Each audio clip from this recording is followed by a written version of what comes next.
You gonna be chill, Banana Boy? Banana Boy's gonna be chill. Hopefully he's gonna let us pod. He's not gonna. He's exploring his maze, as I call it. His maze of food. You think he's gonna blow up? Nah. He was just wondering why we were sitting down. You don't think he's gonna? He was like, "Why? What are we staring at?" He's like, "We're not watching TV." You don't think he's gonna go boom? Nah, he's about to go boom asleep. I don't know what that means. He's about to pass out. We just took him on it was a 2.5 mile walk. Were you getting my bomb puns? What? I don't know. I was trying to do bomb puns. I don't. For like Mario. It's not. We can't even hide it today. We can't even hide it. I don't think we can. Today is a special. I feel like today's a special movie club in a sense of. It is. It's the biggest movie event of the decade. Yeah, of the last decade, maybe. This is the biggest. Well, this decade. What happened last? I mean, Endgame was bigger than this. That might be debatable. If we add them both together. I'll call it now. The box office for Endgame was bigger than what both of these will be combined. Well, we'll see. I'm calling it now. Yeah, you're probably right. But this decade for sure. That's money. All right, look, my theater for Barbie the other night was liver than Endgame was. And I thought Endgame was the craziest theater I would ever experience in my life. Yeah. But Barbie was way... I think... And I'm not trying to take this away from Endgame... Or from Barbie and Barbenheimer. But, like, Endgame represented, like, the end in a lot of ways of what Marvel had built up to that point. And that moment sort of defined the 2010s, I think, in terms of cinema, sure. Like popular cinema. But like this, all right, there hasn't been like a moment like this in forever where the movies are huge and neither of the movies are franchises. Yeah, true. I mean Barbie. Barbie's debatable. Barbie, but like it's not a movie franchise. True. Like there isn't like you didn't have to go see like 6 movies to go see Barbie. True. Like you just had to like be alive during the 21st century to know what a Barbie is. You know what I mean? Yeah. And like that's awesome. And like the fact that like I guess we're just getting into it right now, but like the fact that like they're both interesting, creative, and like passionately made projects that are both being so passionately received. Yeah. Is just awesome to witness. Yeah. But I guess let me rephrase too. I'll be real. This is the biggest head-to-head event in the last since 2008, I believe. I was about to say. You know what I'm talking about, right? Yeah. The Dark Mia. Dark Mia. Yeah. Mama Night. Mama Night. Both of them are really good. Mama Night. Is Mama Mia good? I like Mama Mia. I've never seen it. But... You like ABBA music? What? ABBA music? Oh, it's about ABBA? It uses all of ABBA's songs. Mamma Mia, here we go again. Mama. No, I don't know ABBA very much. ABBA's sick. I love ABBA. And I love Mamma Mia. And I love The Dark Knight. Yeah. And I'll say it here right now. I really enjoyed Barbenheimer. Yeah. But we can slow walk the dog. You know, it was just hard, it was hard to not... We're going to go walk Banana again? No. It was hard not to make any reference because this is big, but we can keep it normal. We can dive deeper. So how you doing today, Corey? I'm good. How you doing? I'm doing good too. I got to go on a nice walk. Yeah, I'm great, man. It's been a great weekend. Yeah, it's been like this is a good weekend. It's a good weekend for the podcast, man. This is the best. This is the best movie weekend. No, definitely. It's kind of crazy because we are usually pretty amped about movies, like consistently, like every other weekend. It's like a big one. But to like walk into the theater and be like, oh man, like you can tell, like people are dressed up for Barbie. To people see everybody else as excited as we are every fucking, at least once or twice a month. You know what I mean? It's a big deal. It's a big deal. People were even dressed up for Oppenheimer. Like I didn't expect that at all. Yeah. And like the movies decked out. Every theater I've been to have been decked out for Barbies. Have the Barbie box. Look, I wore pink on Thursday night. I wore pink. Me and Peyton, she had some pink on. She got dressed up. You know what I mean? I wore pink. I wish we both wish we could have like done full on outfits. I would have done a full on outfit. Yeah. I would have gladly dressed up as Ken and gone, and I would never dress up like as Ken even on Halloween. Well, maybe this year. I was dressed up as a Grateful Dead Ken. God, I really wish I would have had a pink Grateful Dead shirt on. The amount of love I have for Ken after seeing that movie. Well, fuck, we gotta wait. We gotta wait. God damn it. All right. Well, if we're gonna wait, we can we can kind of get into some stuff. Corey's trying to get this episode deleted. Have you heard this yet? Yeah. Oh, I don't have any fucking sounds. What do you mean by that? I don't have sounds today. I'm sorry. It's really loud right now. God damn it! Why is it so loud? What's going on? All right, everything's thrown off. This is gonna be a messed up episode, but the Barbie soundtrack's fire. It is. You like it? What else do you like on it? I like the Tame Impala song. Do you like? I like the Pink Panther song. Have you listened to this? I You like gave this a solid listen. the Ryan song. Yeah. You know he was in like a grunge band at one point. Really? Yeah, I forgot what it was brought up as, but. The number one. Dude, the Pink Panther's pretty good too. What was the song? Not to get into it, but what was the song that was like when she was running through Mattel? It was like a rap song almost, but like a hyper pop rap song. I don't know. Maybe it was Charlie XCX. Was it Speed Drive? Yeah.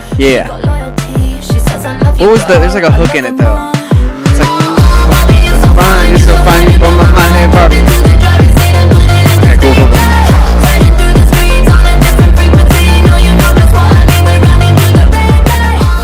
Yeah, that is. I don't remember that one. I just remember that was like the only Barbie-ish hook song in there. What's your standout track of Dominic Fike's album? I thought you were about to say Oppenheimer soundtrack. Was it Atomic Bomb or was it? I mean, like they did have a good piano score. I mean, the sound design of that movie is. But honestly, for me, it was Bomb Drop number 2. We can't even have a small conversation without getting into Oppenheimer. I know. We're probably just gonna have to dive right in eventually. But yeah. As far as the Dominic Fike album, I really like the intro and I really like 4x4. Yeah. But I need to listen to it again because I'll do this thing where I'll play through the album while I'm like cleaning or something, and only occasionally I'm by my phone enough to check which song it actually is. When I listen to this, and it was nice because I feel like when I listen to albums now, like I try to listen to them and don't look at the song names, and then whenever there's a song that I need to know the name, that's when I look. You know, and this one I had a good 4 or 5 of those until I got to a certain point where like my first listen I was just like, banana. Relax, buddy. Did you mess up the whole video? He hit it a little bit, yeah. Did you mess up the whole video? It's okay. It's like an action shot. Dude. It's like we just got hit with a test bomb. Whoa. Yeah, maybe I'll edit that. Yeah. Some way. Anyway, what was I saying? Oh yeah, there was quite a few on the Dominic album at first, and then I was thinking like, okay, I don't love this album, but then I heard his interview where he was talking about like, this isn't like an album. This is just a collection of songs. Like he was kind of like very nonchalant about the whole thing, and at first I was like, all right, as someone who's been waiting for this album for like a few months, I was like a little pissed off at first, just a little bit like what. And then on my second listen to the album, I was like, these are all really good songs. Yeah, they're all really good songs. And then I'm like, they're just gonna grow on me over time. I'm gonna appreciate them all differently. I'm like, and it's almost the first time I've accepted a non-album album. Yeah, and it's kind of funny because like, in a way, that is just what an album is like a collection of songs. Yeah. And like, it's okay if the collections of songs aren't as cohesive as maybe some other albums are. Like there are like the Beatles' White Album. It's essentially just like a ton of very, very different songs, and it works. Yeah. But like sometimes you want like that cohesive one singular sound, like a Flower Boy or an Eagle. But you can have preferences too. You know what I mean? Yeah. And I guess I just lean towards albums. And but I mean, like when I listened to this, I didn't think that at all. I was like, these all sound pretty like There is like they are cohesive sonically, in a sense. Because they're Dominic Fike's hype songs, but but also there was a little bit of like just the lead up to it, like Ant Pile into. He's good. Hi, Banana Boy, you want to be on the pod? How you feeling? He wants to be on the pod. How you feeling? How you doing, buddy? You doing all right? Exhausted? You exhausted? You exhausted by all the movie hype? Me. Yeah, I get that.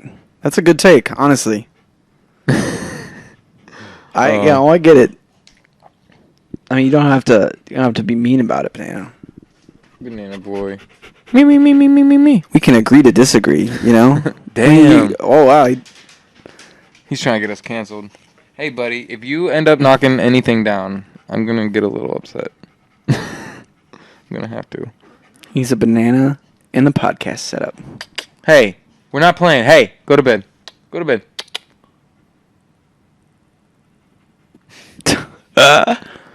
We have a guest today. It's a lovely pup named Banana. He's gonna good. lay down? You gonna be a good boy, lay down? Come on. Come on, be good boy, lay down. Alright. Hey, buddy. Hey, go lay down. Hey. No, knock it up. He wants to look at the window or something. Little shit. Dude, you can't look at the window, we're podding. Hey, buddy. It's okay, go lay down. Go lay down.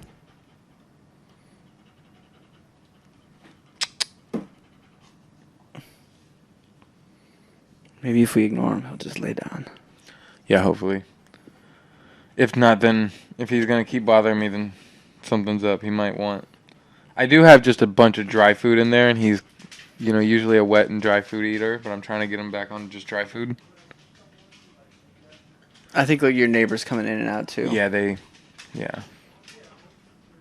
gets him riled up. Where were we? I don't remember where we were. Do you remember where we were? Dominic Fike albums. Yeah. Dude, this is maybe a bold statement, but this year's music, it's been a little bit of a mid-year. Like, we haven't had that many iconic album drops yet. I just got my album, so it's hard for me to say that right now, but I feel you. Yeah, definitely. I mean, like, I'm scrolling. I've been, besides Dominic Fike, maybe I'm just forgetting things, but like, I think we got a Kevin album coming. Yeah, we do. And like, Paris, Texas just dropped, and I really like Paris, Texas. Okay, that'll be interesting. Check. And there was that one group that I just found. They're kind of Brockhampton-y, but like they make it work in a interesting way. Group Therapy. They're a little bit more poppy. What do you think about? All right, since we're on music, what do you think about Fly Anakin? I don't think I know who Fly Anakin is. It's the two girls. Oh man, I love that. That song is fucking good, right? And everyone's like, oh my god, these are the biggest industry plants in the world. It's like, no, I don't think so. No, this is just how the internet. I love calling people industry plants. There's a lot of people to call industry plants. Post Malone was an industry plant. Honestly, like the one thing that's kind of interesting about Dominic Fike, kind of an industry plant. Like the music industry landscape right now is really interesting because like even if you wanted to pay for a viral moment, like it's not guaranteed. Yep. And like right now, people can kind of sense through that bullshit a little bit. Yeah. The only reason people think they're industry plants is because it went really viral and like they working and they're still doing it. They're running it. They're and they took the brand deals where they could. I mean, like they were literally running part through of the lyric. I know, it's amazing, and they're like literally running through Google, yelling like about brand deals. Yeah, swimming in. Yeah, it's like all these brand deals I'd be swimming in. Yeah, that's catchy. I heard that once, and I was like, and I watched that video like 3 times afterwards. Yeah, and then I kept seeing that video nonstop, and it hasn't gotten annoying. Like not once for me. Like it's kind of cool because like at this point, if you can come up with something creative, it might pop off like that. I know. I saw that that Blicky song. Yeah. Those dudes went to Hollywood. That's sick. They went to like literally. Because I showed you that bear video, right? Where it's like Ao's dancing to it, and the other two guys are like in the background, and they're just like, "What?" That was that song. Yeah. Yeah. Okay. So those dudes are doing running videos in Hollywood right now. That's sick. And it was, and I'm like, and the only reason I saw that is because someone tweeted it and said, "Oh God, please don't let this become a trend." And then I watched the video, and it was them like running through town singing that Blicky song, and I was like, this is kind of cool. I was like, I love that editing of like it's straight focused on the people, but everything else is like wobbly. Yeah. But then if that person's head moves, it like moves with them. There's the one some thing little. I gotta know is who's filming these, because that person deserves an award. You know what I'm Oh, saying? it's a trick. It's just a trick. It's just it's the same way they do those dance videos where it just focuses on people and the camera moves. It's a zoomed in. It's a trick. Well, I mean, like, I know, but like the person's still running with them. Oh yeah. You know what I mean? Like, and they're probably running backwards. True. Do you know what I'm saying? That's what I'm saying. Like, I mean, like, True. it's got to take some like You're athleticism just on talking their about the part. actual logistics of it. Yeah. Of Like, not the running. editing part. Like, Yeah. like the literal person who's probably like, all right, let's do it. Yeah. And is running fast enough that they can run full speed too. I'm sure there's someone like maybe running in front of them. You know, like face forward so they can be backwards and kind of like, you know, and not have like, you know, and be guided. Yeah, it's just cool because it's like anything that I have to try to figure out how they shot it, I think is like really interesting. Yeah, And, that's like true. that is like one that I'm like, this works so well. It's like so energetic and dynamic of a clip. Like it like sucks you in right away. But then I'm like, man, that person who's filming it is like keeping them pretty well in the shot, but also is like far enough away. I don't know, good stuff. Yeah, it makes me almost wonder if there is something of like a backpack type rig of Yeah, like, yeah. you know, of like a cell phone rig video of like you can just run with a backpack on and it like is locked in somehow. Like, They got like a little like robot that's just like yeah, running. there's like an operator like controlling the backpack cam Yeah. like from like a tent, you know, across the street. Or it could be a drone. Hmm. I mean, it doesn't seem like a drone. It might be because the footage. If you look at the footage, there's like a clear part where they're like mirroring it out. Yeah. You know, and it's just like where if like her hand goes into it, you just see her hand like kaleidoscoped out. Yeah. You know, like so the edges are like you don't see the whole edges. You only see like That's right. And it looks like you see the whole edges. It kind of tricks your brain into thinking you're seeing everything, but it's just blurry and you don't. Yeah. Shout out them though. Yeah. Yeah, they killed it. I thought that was interesting. And I've not been understanding this hate, you know, like there's always the industry plant hate that comes out, you know, and I think some people can rightfully get it. Just like I said, I'm like Dominic Fike could be considered, you know, one of those people. He like put out an EP, it did well enough and they found him and then they gave him $10 million and he got rid of it and then they re-released it. Yeah. Like and Kylie Jenner posted it and Khalid posted it and everything. Brockhampton. Yeah. co-signed. Well, that might have been a little bit, you know, more genuine than. Yeah, but I mean, it's still boosting. Yeah, but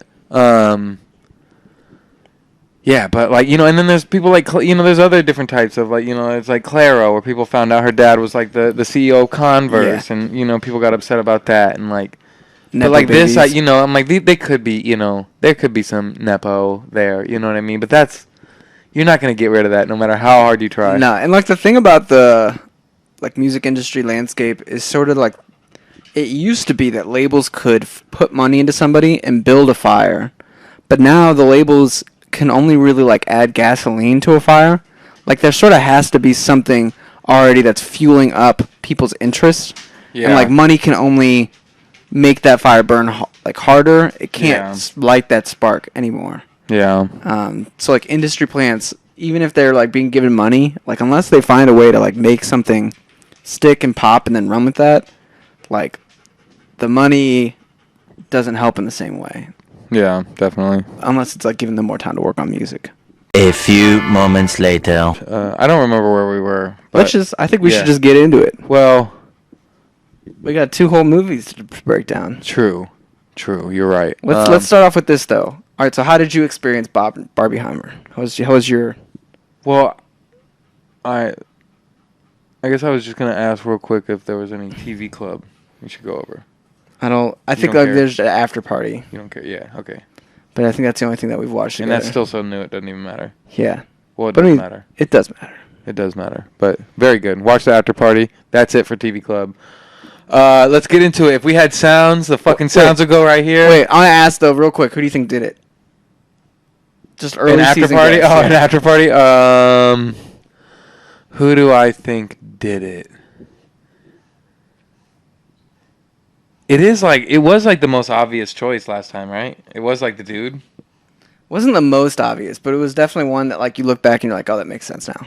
Yeah. It was the dude's best friend, who was like wanted revenge for like. It was Ben Schwartz? Yeah. Yeah, it was Ben Schwartz. That wasn't the most obvious choice at all, but it did, yeah. In the end, it made sense. I thought it was the boyfriend, like the shitty boyfriend for a second. Yeah, I did too. And this one, I don't know, because, obviously they're trying to make you think that the sister's the most obvious.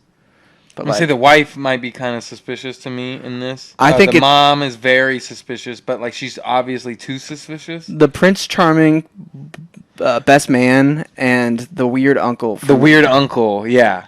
For me, or like the two biggest wild cards. That's a great casting. What's his name? I forget his name.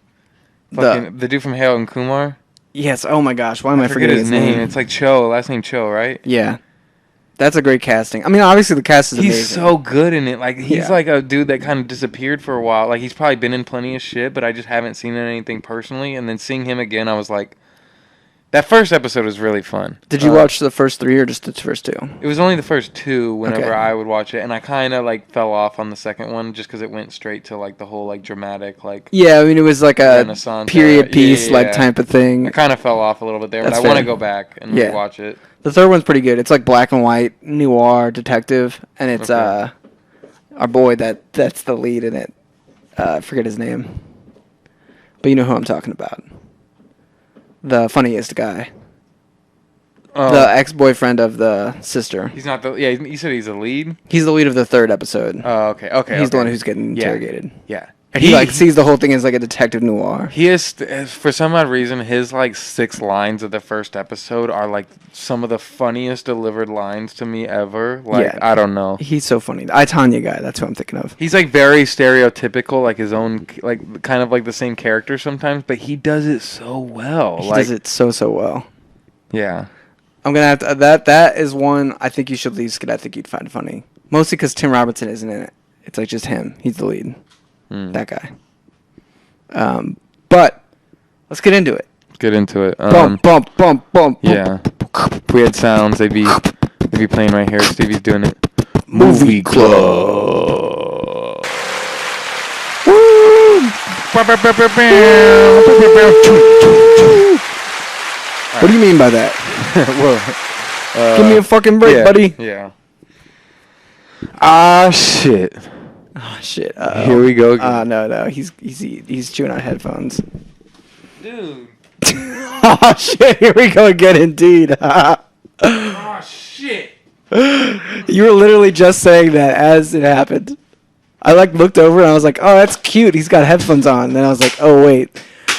He's not only have them on, he has them on his mouth. He was laying down so well too. You being a good boy, kinda. I can't say it all the way because now he's kind of apologizing. Hey, bud. Or he's asking why you took his headphones away. He's like, I wanted to join the podcast with you guys. You guys are all wearing headphones. He's like, yo, I was listening to the Dominic Fike album. He's like, I got takes. I wanna talk. Oh yeah, all right, That's a good boy. Every time he does something bad, and I like complain to Peyton, I'm like, yo, he fucking ate my hat, and she'll be like, oh, he wanted to look like his dad. It's like, now I can't be mad. Yeah, and then I'm like, God, so now that's what I do. Every time he does something, I'm like he came home, he chewed up, Lisa's mom got me a Photoshop for Dummies book, and I was like, that's so dope. I was like, I actually need that. I was like, that's so cool. I was like, that's like an amazing, like she always gives books and stuff, and I'm like, that's like the coolest one you've got me, I think. And he chewed it up. And he came home and he chewed up the whole book. He was saying everywhere. He was saying, you dummy, you don't need that book. You already know Photoshop. He chewed up. Luckily, I didn't care about this, but he chewed up the Sign Logic poster. He just got the Run of Jewels poster the other day. No. He took off a more chunk of the Fast X one, but he just chews up paper, and which isn't so bad, but he chewed up the book, and I was like, oh, buddy wanted to read. I was like, what did you want to learn Photoshop for? I was like, you're not Photoshopping. Maybe he was like a Post-Dispatch subscriber, Like he really loves the newspaper, and he just hasn't gotten his daily reads. Oh, that's so classic. He doesn't have a newspaper to eat or any homework, so he has to find other paper. That's true. Oh. I'll be down. Yeah. All right, so let's get into it. Yeah. I want to know about. I mean, I know about, but let's dive into how you experienced Barbenheimer. Barbenheimer. So I didn't get the double feature experience. I went on Thursday night.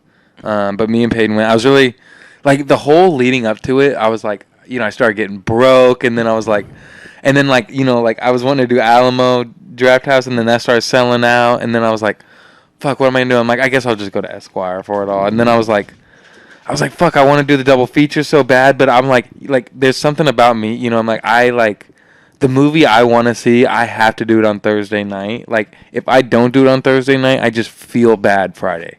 I felt bad Friday until I was in my seat. Like, I got on Instagram that night, and I was seeing people come out of it with their pictures, and I was like, I want to see it so bad. And people were already, like, posting, like, a little bits about it, and I was like, So already seen, like, Ken hype, and I was like, I'm missing out. Yeah, and Peyton had said something about how she's like, I can't do Thursday night. So then I was like, okay. I was like, then me and Stevie can just double feature, however. And then you were like, I'm double featuring on Friday. And I was like, all right. I was like, what do I do now? I was like, I really want to double feature so bad. I'm ready to take off work. I'm ready to go all out. But I was like, I just need to. And then Peyton ended up being free on Thursday night. So I was like, yes. Barbie Miracle. I was like, perfect. We can go see Barbie Thursday night, and then I'll do the IMAX Oppenheimer with you guys on Friday. It's lit. Perfect. So that's how I experienced it, And then we saw Oppenheimer together. My Oppenheimer experience was like this. Dude, that little crack.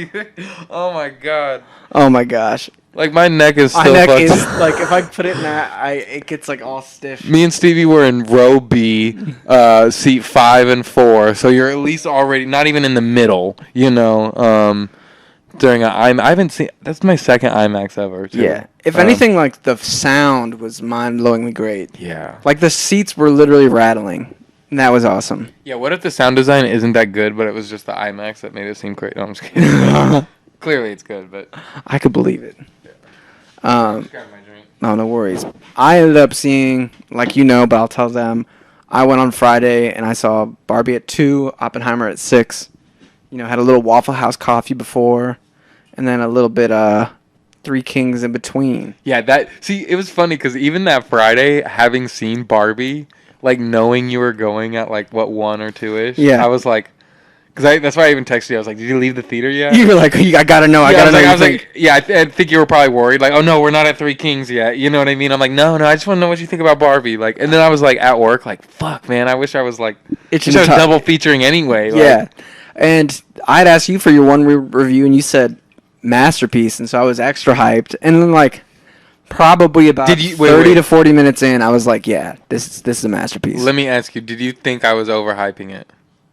No, I mean, like, I was ready for it to be amazing. Okay. So, like, your response was, like, the confirmation I needed to know that it was going to be awesome. Okay.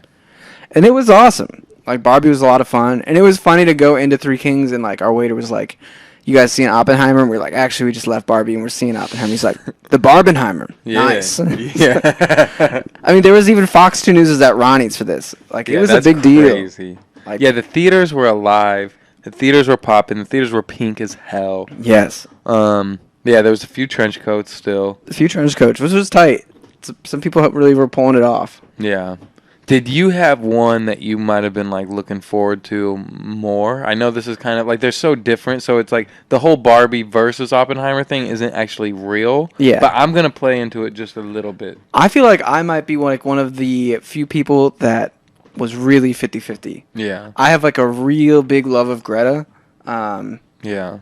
Like, for a minute now, especially just, like, revisiting Frances Ha. Like, her performance in that's amazing.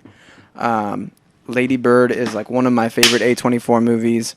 I just think she's, like, a really extraordinary on-the-rise director, and I was very excited.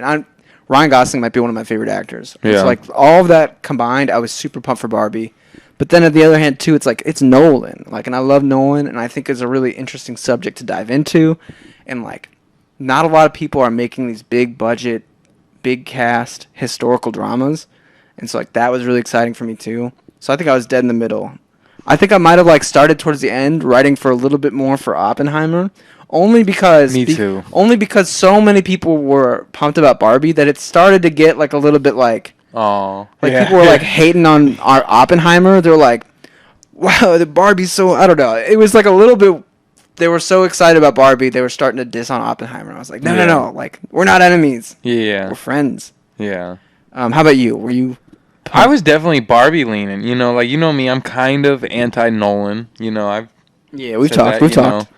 My always thing, I was just always upset he abandoned our boy Batman, you know, and left Joseph Gordon-Levitt hanging. Whereas I thought he treated him nicely. You know, you're right. There's just so many. That's He loves to put that little tease at the end, though. You know what I mean? that's the only part.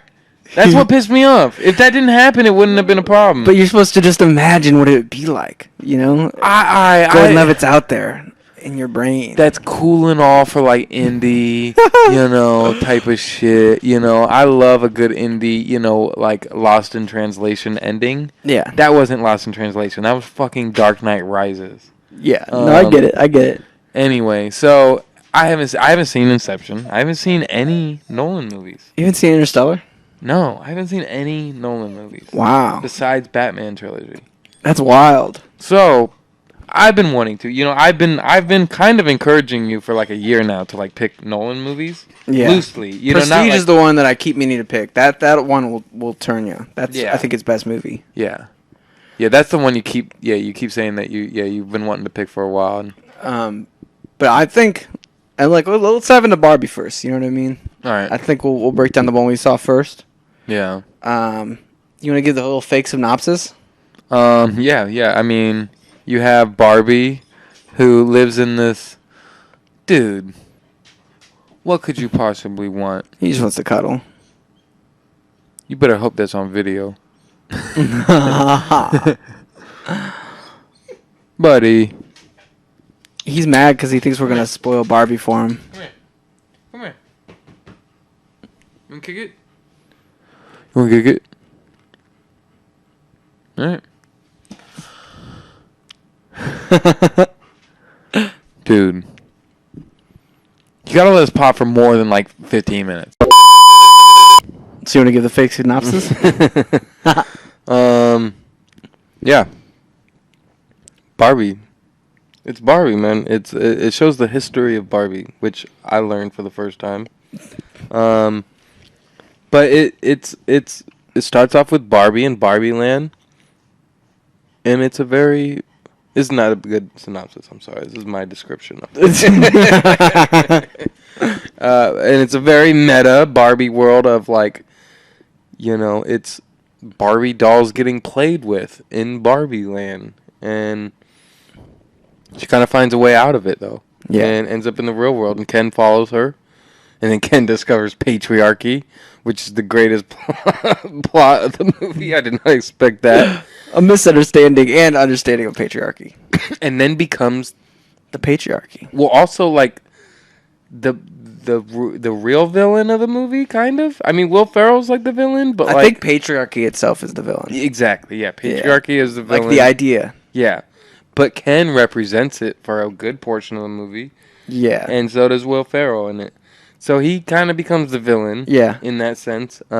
It's in sort of like a way that like it possesses him. Yeah, and Barbie gets connected with the family that was playing with her playing with her specific doll. Yeah. Because in Barbie Land, each doll is connected to the person that owns it, and In a way, yeah. and but yeah, they don't really realize it, and I would say like my main takeaway is like Barbie gets depressed. You know, Barbie learns about death, and it sends her on a spiral.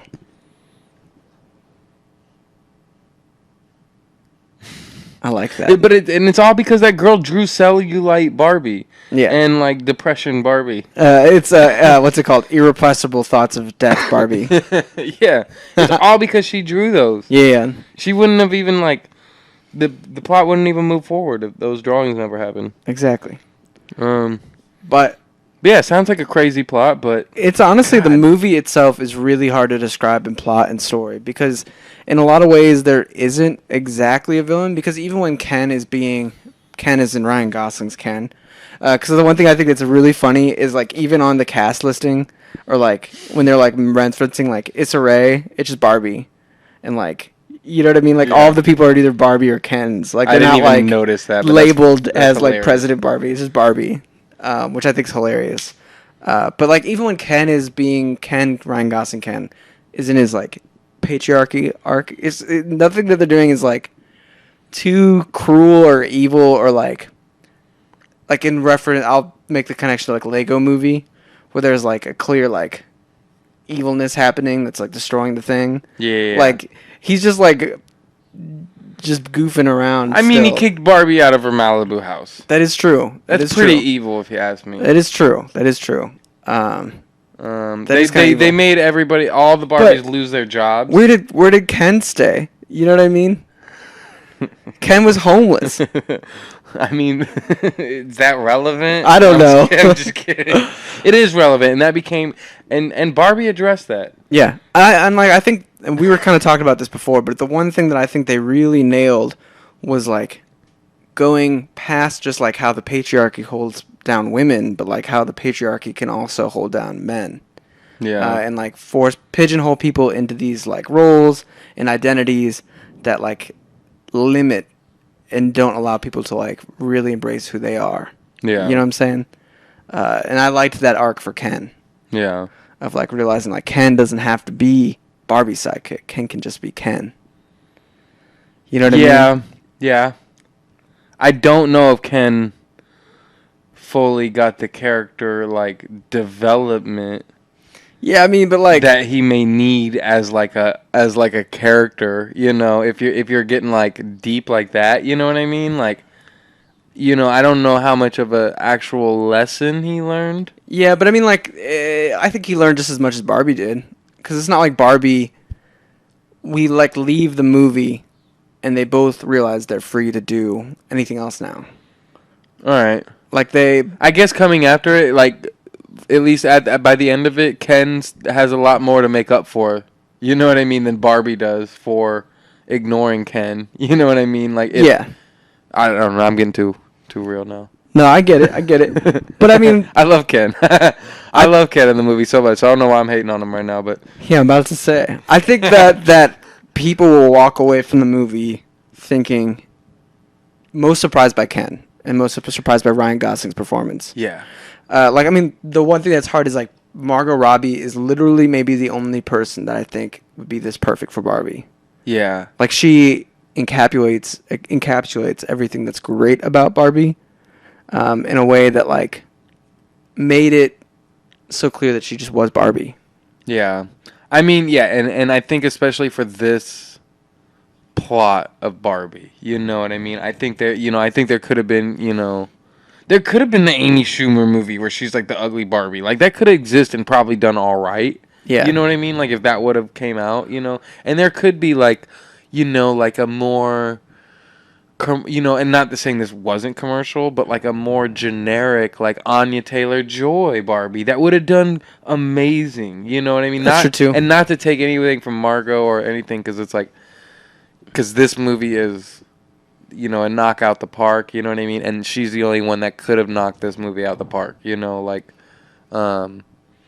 but there is, like, different versions of Barbie that could have worked, you know, and would have been all right, you know what I mean? But it would have never been what this ended up being. Yeah, and I think a lot of the reasons why this one works so well is because it sort of tricks audiences into coming into the movie theater. Yeah, definitely. And I think a lot of people may not realize what they're getting into when they get into it. Yeah. And it also is so fun and funny and filled with jokes and little one-liners. Do you think that's going to be hurtful for, like, kids? No. No, I don't think so. I don't know if this is, like, a kid movie. It's hard to say that this is for kids. I mean, I don't think it was ever beat for you kids. off so hard right now. Like, I mean, like, it isn't a PG movie. Yeah. It's like it's not marketed towards kids. Yeah. But also, I think kids understand more than they let on. No, of course. And there's always this element of, like, I remember when I saw Mean Girls as a kid, and I thought it was great. But then, like, I go back as an adult, and I think it's even better. True. No, I mean this is definitely in that same lane. Yeah. I mean, like that's a perfect movie to compare it to in a sense of like. But also, I think that there's a lot of parents that are like, I'm not letting my kids watch Mean Girls. And that's fine. Yeah. And I don't think that. I mean, like my dad didn't understand that. Like this isn't a movie probably for like my 6 and 7-year-old nieces. Yeah. So like. But I think cousins, kids. There's probably like, but there's also like the fact that it's Barbie is that a lot of those parents could accidentally bring their kids to them and walk out really pissed off, potentially. All I'll say is there's only like 2 parts that are like iffy. There's like the one part where they first walk in the real world and they're like telling the construction workers like, we don't have genitals. Like that line, and then like the beach off. But like if you don't know what that one, like it's really easy to not know why that's funny. Yeah. And it is still kind of funny to see 2 men being like, I'm gonna win the beach off. You know what I mean? Like get heated up in like their version of fighting. Yeah. I guess I am just like more. I feel like people are more sensitive now. You know what I mean? Not to like even get into that, but I feel like, you know, like that is like textbook. Like, oh, this is very cleverly getting past the little innuendos that it's doing. Yeah. You know, it's very cleverly disguising it. You know, past corporation, like, you know, checking or whatever. You know, but like, I feel like nowadays it's just like maybe parents like, and maybe I'm wrong, you know, maybe this is, but nowadays I feel like parents can find like the bad in like anything. Yeah, you know, but I mean, there's no nudity, there's no sex. Like, but it is you know, I won't say it's like sexual, but there is a little bit of like, you know, like sexiness, but and like, you know, I don't know, like Ken's whole position is just kind of like I'm just trying to like, you know, it is not like I'm not trying to like win you over, you know, it's like it is kind of like a little fuckboy energy. You know? But it's so goofy. Yeah, it is so goofy. It's not like he's so like, good. Like I'm like banging chicks and like. But it kind of, I don't know. It's like, give me a brewski beer and like, I like my horses. And it's like silly. You know what I mean? Like it's not like a mean energy. And I think that's what I really liked about the movie is that like it never really like got dark or like super serious. And like most of the things that are funny are like very childish humor. It's like Ryan Gosling going off screen and being like, sublime! I guess I don't know why I thought it was like way more mature than I was even expecting.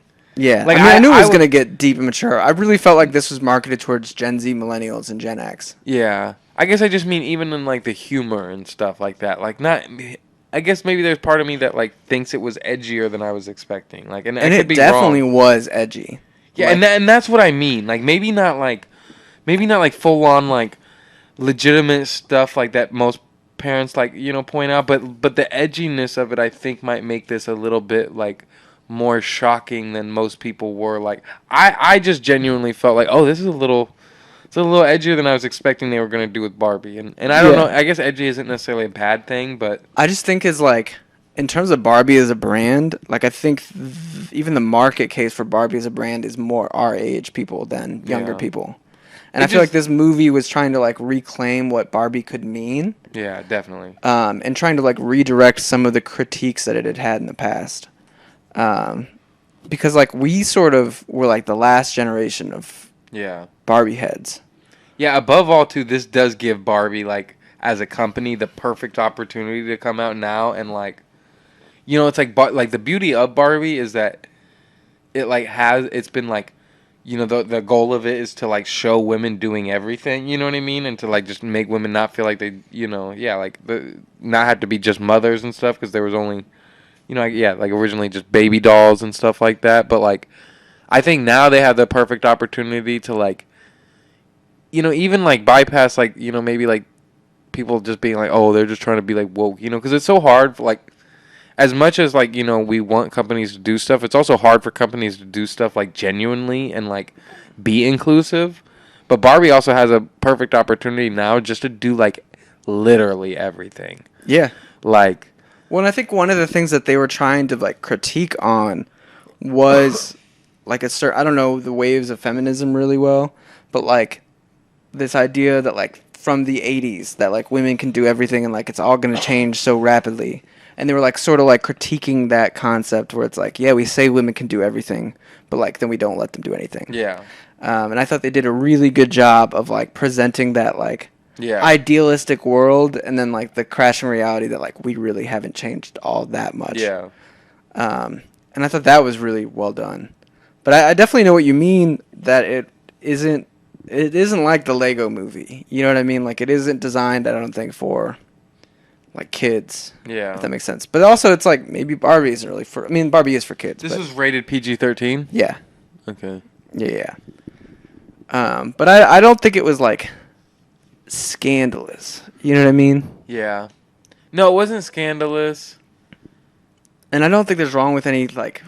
I don't think the clothing was even that like revealing. No. But it is subversive. Like you go in thinking it's gonna be about like Barbie, but then it's about like Barbie wrestling with death and existentialism. And then like it ends with Barbie like Which is like the funniest part of the trailer too, of just like, her being like, "You guys ever think about death?" yeah, Like it's it hits ugh. so well in the trailer, it hits well in the movie, and it's like, yeah, you would never expect that'd be like, that's like the plot starter. You know what I mean? That literally starts the plot of the movie. Yes, it's like that mixed with Ken like not knowing his place either. Yeah. Because in a lot of ways, it's like the opposite of what usual movies are, or like usual complaints on with movies, where it's like the woman is the accessory, and like the woman gets no lines. You know, like the Bechdel test? Yeah. It's like Ken almost represents that in the opposite way, where like Ken is the accessory, and Ken's only purpose is to be Barbie's friend and like hang out with Barbie. Ken is not like his own thing. Ken is the only oppressed white man. And I think that like they play into that joke. You know what I mean? Yeah. Where like he kind of has some like the Kens have like some incel-y Oh vibes. yeah. That's part of the edginess to me too, and that's part of like what it is. Of just and that's I guess what I was trying to get at too is that like they were very like, like. I mean, they didn't hold punches. You know, like when Barbie's Yeah. first in there and she's like, "I'm getting an undertone of violence," and Ken's like, "I don't get that at all." Yeah, like there's just little things like that, and he's like a puppy dog about it. Yeah. About his like about I don't know, but He's so like goofy about it. He's like walking into the doctor's office. He's like, "I need to speak to a doctor." Yeah. You're speaking to one. No, I'm exactly. not. Just his blatant sexism is like funny in its own self, but it's like that's like the He almost like represents like weaponized incompetence. yeah You know what I mean? yeah Like what are you talking about? But then it leads to like one of the best lines of the whole movie, where it's like, as soon as I found out the patriarchy wasn't about horses, I was not as interested. Which is like, it's funny to like put somebody into like the real world and like for 30 minutes to an hour and be like, oh okay, yeah horses and men. Yeah, and aside from the story, everything that happens, like even just thinking about that moment of like Ken like realizing about like patriarchy and just like it was like a fun like almost like this movie does what most indie movies are like starting to like what A24 is starting to do really well as far as like it blends so many genres of film styles and the like pacing of it, and like just like that moment of Ken alone like learning about patriarchy felt like a mini moment of like an invention movie. Yeah. Of like the little montage of all like the masculinity stuff. You know what I mean? The opening felt like a Marvel movie. You know what I mean? The Barbie land and the ending in the weird Barbie's house like felt like 90s movies where it was big sets and like the movie ends at an even bigger set and like it was sort of like Everything Everywhere in a way, where it's like it's fun first. Like like the thing is that it draws you in with this funness and this comedic aspect, and then just then when you're like relaxed and having a good time, it like sucker punch you. Yeah, with that bus moment.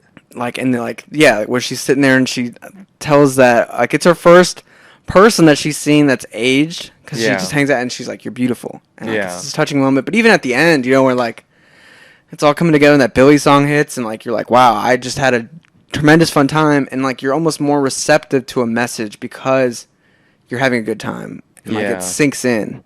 It isn't like forced. Wow. It's like a little pill that's hidden in that treat. That's a very good observation right there, because bringing it back to Endgame just momentarily, that's what makes Endgame's ending so good. That Iron Man speech. Yes. Of just like after everything you've witnessed, after it all comes together in real life. And in that theater, that's kind of what Barbie was too. Of that, like I'm looking, as like a guy going to see Barbie, I'm looking around and like noticing like, it's like 90% women in here, and like there was a lot of like mom and daughters, like we were sitting next to a mom and a daughter, and like, and then it turns out I'm like, oh wow, this is like an amazing mom and daughter moment. I'm like, I don't even understand like fully like what this moment is, but it was so cool to like Yeah. kind of like see Witness it it and be like there. and it still hits. Like I'm like I don't know like a mother-daughter relationship, but like it all kind of like accumulates at the end, and you kind of like feel like you do a little bit. You kind of feel like you learn a little bit about Yeah, like what it's like. Because I mean, the one plot line that they sort of like don't advertise is the Yeah, and we America didn't even talk Ferrera, about it yet. the America Ferrera and her daughter's Yeah. whole plot line, which was mainly the main heart of the movie. You know. Yeah. And I heard a little bit about it from my YouTube reviewer going into it. And you kind of think, wow, how are they going to pull that off, too? And it works really well because like the young daughter almost represents like the new era of women. Yeah. And like how they're not interested in Barbie. Yeah. And like Yeah, that was an interesting plot. Like, that was kind of like a little mini plot twist of like, wait, it's not her playing with the Barbie? It's the mom? And she's like, oh. She makes Barbie walk out of the cafeteria crying. Yeah. Oh. She's like, I'll be right back. It was nice talking to you, ladies. Oh my god. And just like leaves, like. Yeah, Margot Robbie, like in that, like, she's just got that personality about her that made her perfect for Barbie in the real world too. Yes. Yeah, she has quite the range. Yeah. Too, and that really helped. I loved when they were in the real world and like we got to get real clothes when they're in the skating outfits and they come out with the cowboy outfits and Ryan Gosling's just like. I love frills. They're like, you gotta pay for that. There is so many little moments like that I probably couldn't even recollect like half of them if I tried, that are just so funny. But yeah, them walking out of the store in the cowboy outfits. The like beach fight scene was hilarious. Yeah, of course. And like the one guy from the corporate crew, he just like I was shot. There's no weapons. Yeah, I love the early beat scene where he's like, hey Barbie, I'm about to hit this wave. And then he goes running at it, and then it's just like a doll flying in the air. Yes. Like, and it's almost like, all right, I know, especially now that it's like out and like Twitter has gotten a hold of like the HD scenes of The Flash. Yeah. They're tearing the movie apart even more. And there's like a few people that try to come out and like support it a little bit. But, like, I do believe that the CGI is so bad for a reason.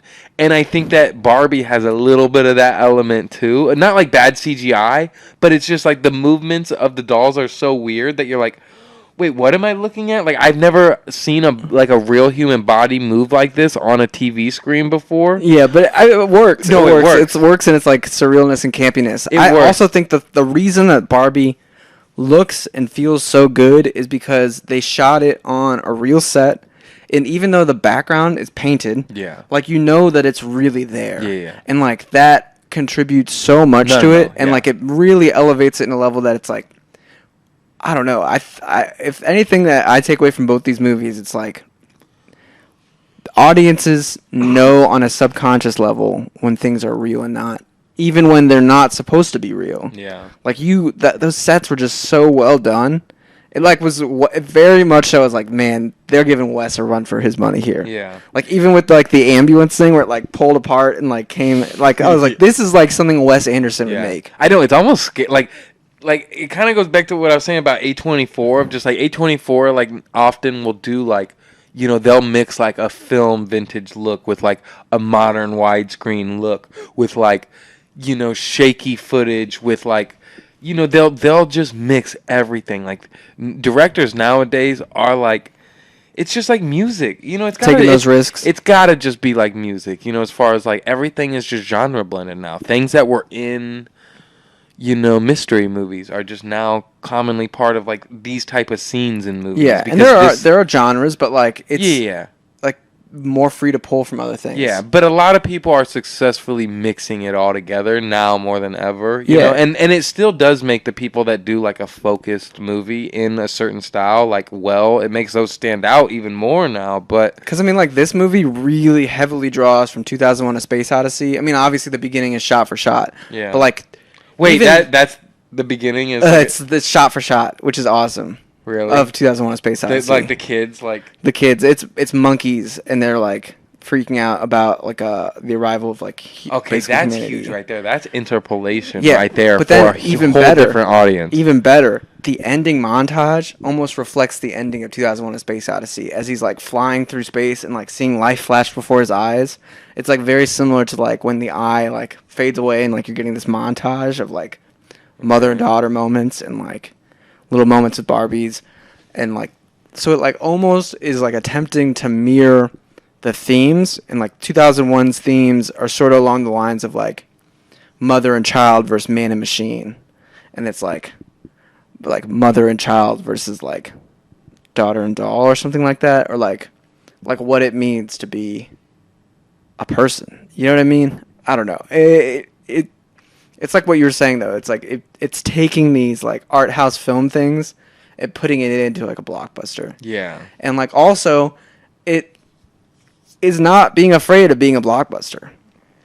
Like it very much so is. That's an leaning important into part like of it too. being Yeah. mainstream, and that's a huge part of this too. Is that it does the blockbuster so well while just putting in just enough of the other elements. yeah, Like even like all right, even when that first scene hits on the bus stop, where I'm like damn near like ready to like cry right there, like it hit me emotionally, just like and it's like it's so quick.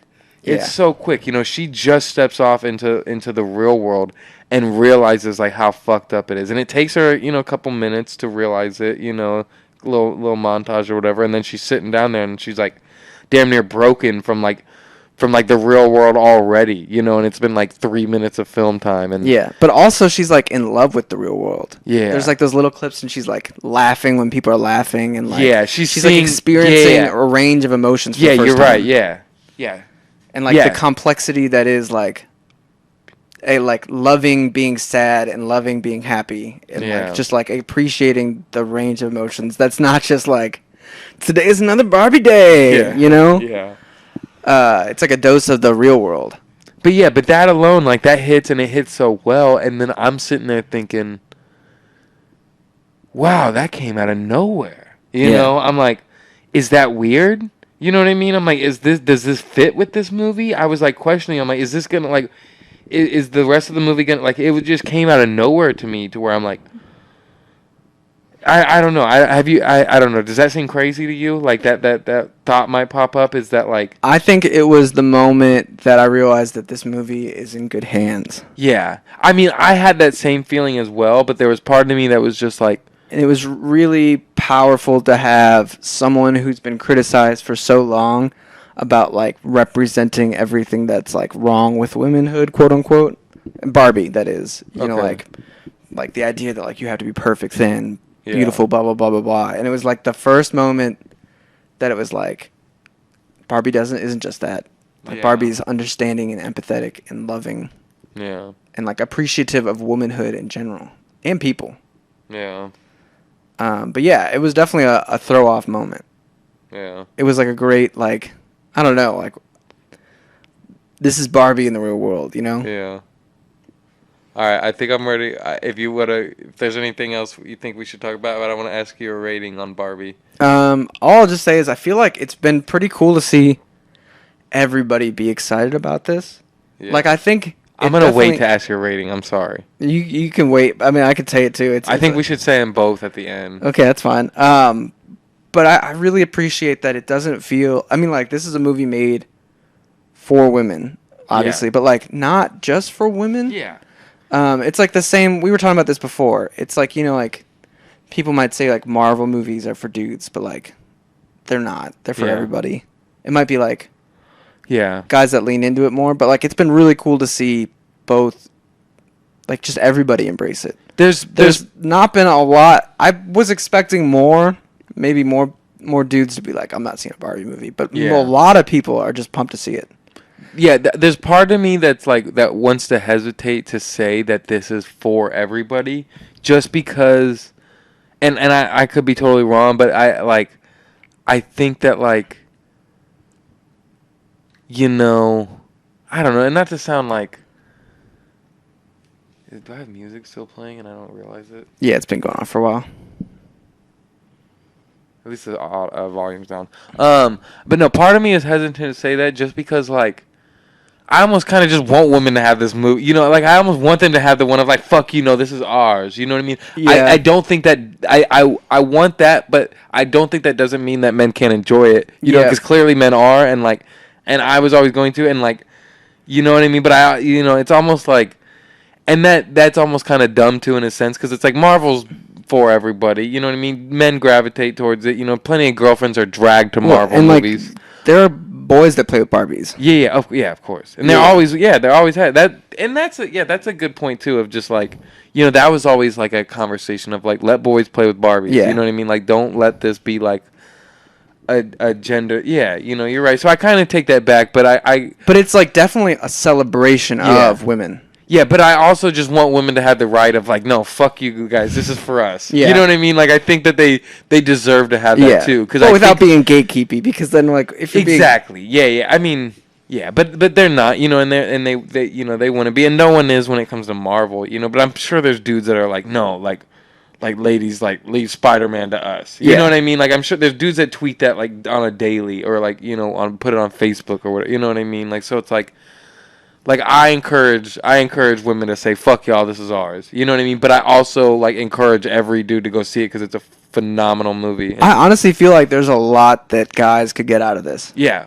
I agree. Like, I think there's, like, some kind of power in showing, like, how obscene it is for dudes to be like, go get me a brewski. Give me a brewski beer, baby. Yeah.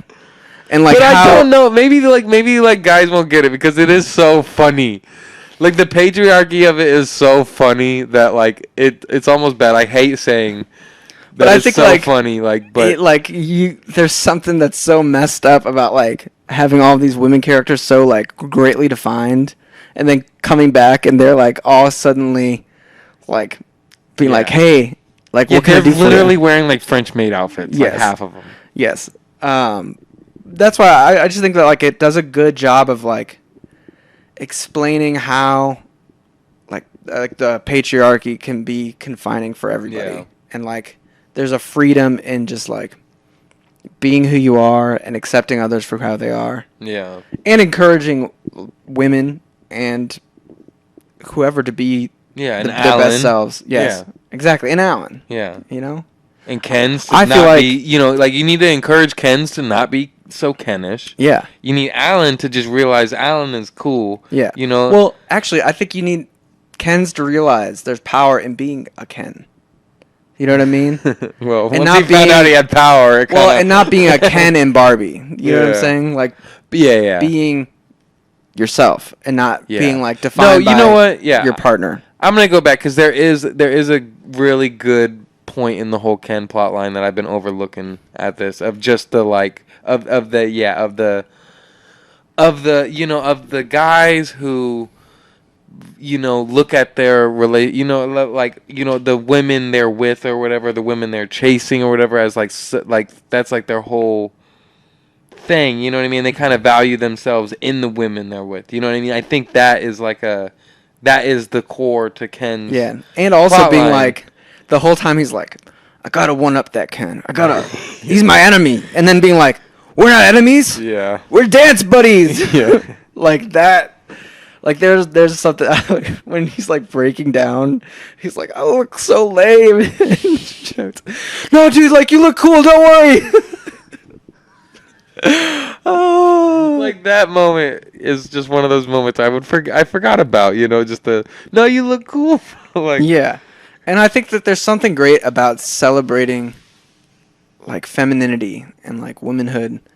And I, like, hope... And, like, it seems like guys have been, like, really respectful or encouraging of it so far. And, like, to bring it back into Oppenheimer now, I think that's been, like, the great thing about Barbenheimer.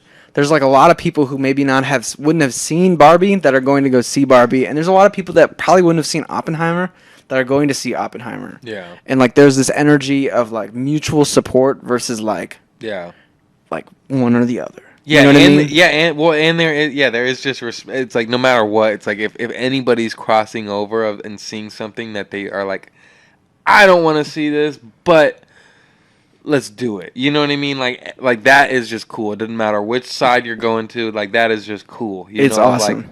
of just let's just be in the movie theater this weekend, you know. Exactly. And I think the funniest part is, you know, we kind of noticed when we left Oppenheimer, it was like everybody just kind of wanted to talk about Barbie.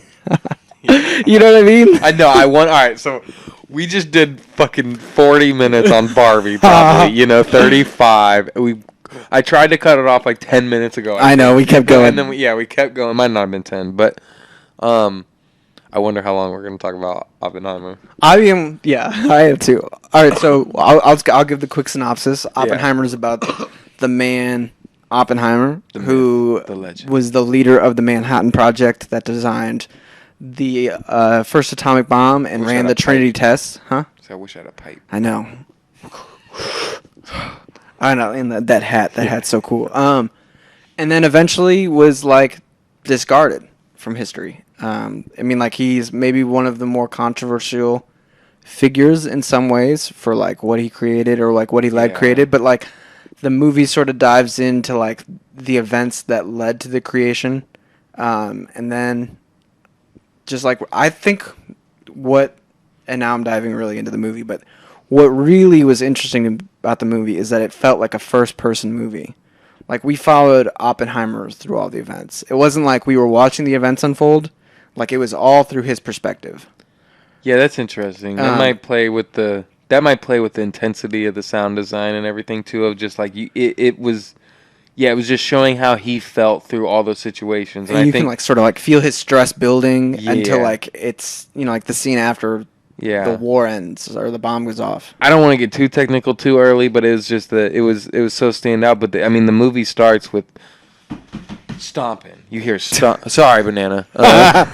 Sorry, buddy. But you hear stomping, and then it's like he opens his eyes and it stops. Yep. And then like you even see like the atoms swirling around. Yeah, exactly. And it's so intense, and you're like, whoa, the fucking first 5 seconds are this, or the first 30 seconds are this, and then it's like whoa, and then the stomping comes later. Yeah. And it keeps coming at intense moments, and then it all leads into that moment where you realize where that stomping is really taking place at, which is technically in the future at that point, but like it's just the intensity of that feeling when that stomping was actually happening, that kind of like, I don't know, I think there's something very clever about that technically of like, and like it's not just like, I mean, I didn't even put that together until the stomping, until you just said that now, but like for me it had a lot of really great payoff in like setting up a few events that happened right off the bat and then recontextualizing them later on in the movie. Yeah. Because like at the beginning when he's like talking to Albert Einstein,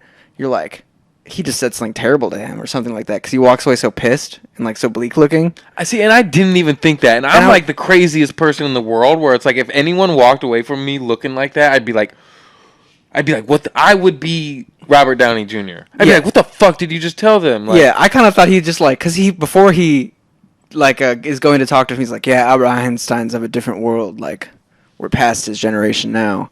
And I'm like, oh man, he was probably a dick to this dude. Like, who's a dick to Albert Einstein? But then like by the end of it, you're like, oh shit. Like, I don't know. It was a really well done where like you sort of like all the pieces come together.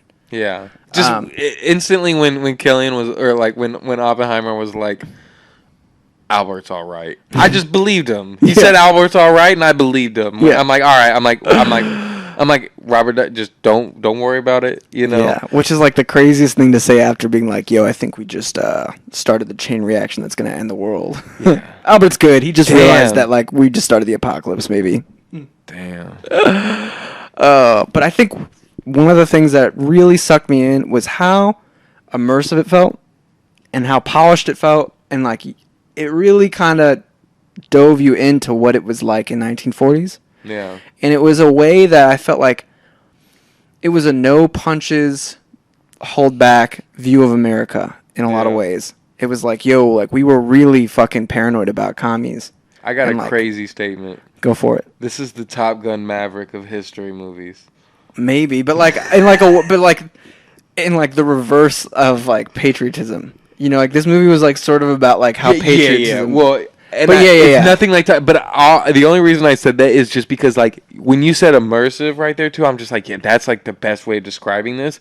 And that's kind of how I felt in Top Gun. Like, you're just fully immersed in this world. You don't care. Like, it just sucks you in somehow. You're like, man, these fighter pilots are cool. Yeah, but even me, I'm like, why the fuck am I immersed into this? Like, I'm questioning it because I'm like, this isn't me. Like, this isn't what I love. You know what I mean? But, like, despite me, you know, like, missing probably 20 to 30 minutes of Oppenheimer, like, I fully loved the experience. Yeah, like, and it didn't make it like glorified scientists in a way. Like, it made them cool. Like, you were like, these guys are sick. Like, they're wild cards. I know. I feel like I know I haven't seen it, but you know, like, you know, all like the memes where it's like Taz with like an Oppenheimer hat. Yeah. Like, you know, it's just like, but then it'll show like, you know, like Lola Bunny, and it's like, you know, she was this because I was this, you know, and it's like, I just want to be like that with like Oppenheimer now. Like, I want to, like, I might be Oppenheimer for Halloween. Like, dude, that'd be good. Like, I want to, like, you know, like, I walked out of there being like, yeah, I'm like, I want this to be like my whole, like,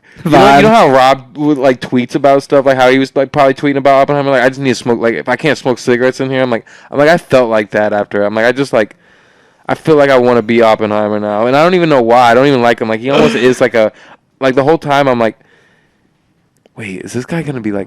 I'm like, I don't know history. Like, I know some history. You know, I like really loved World War II, like, a little bit, but I didn't even like learn much about like the Manhattan Project. You know, like, well, and like part of, I think the reason why we don't learn a ton about it is because it doesn't really paint us in a good light, and I really don't think that America quite fully acknowledges how terrible the bombing was. Because, like, this movie, it does paint it really clear. It's like, yo, they're really close to surrendering. Like, this war is pretty much done.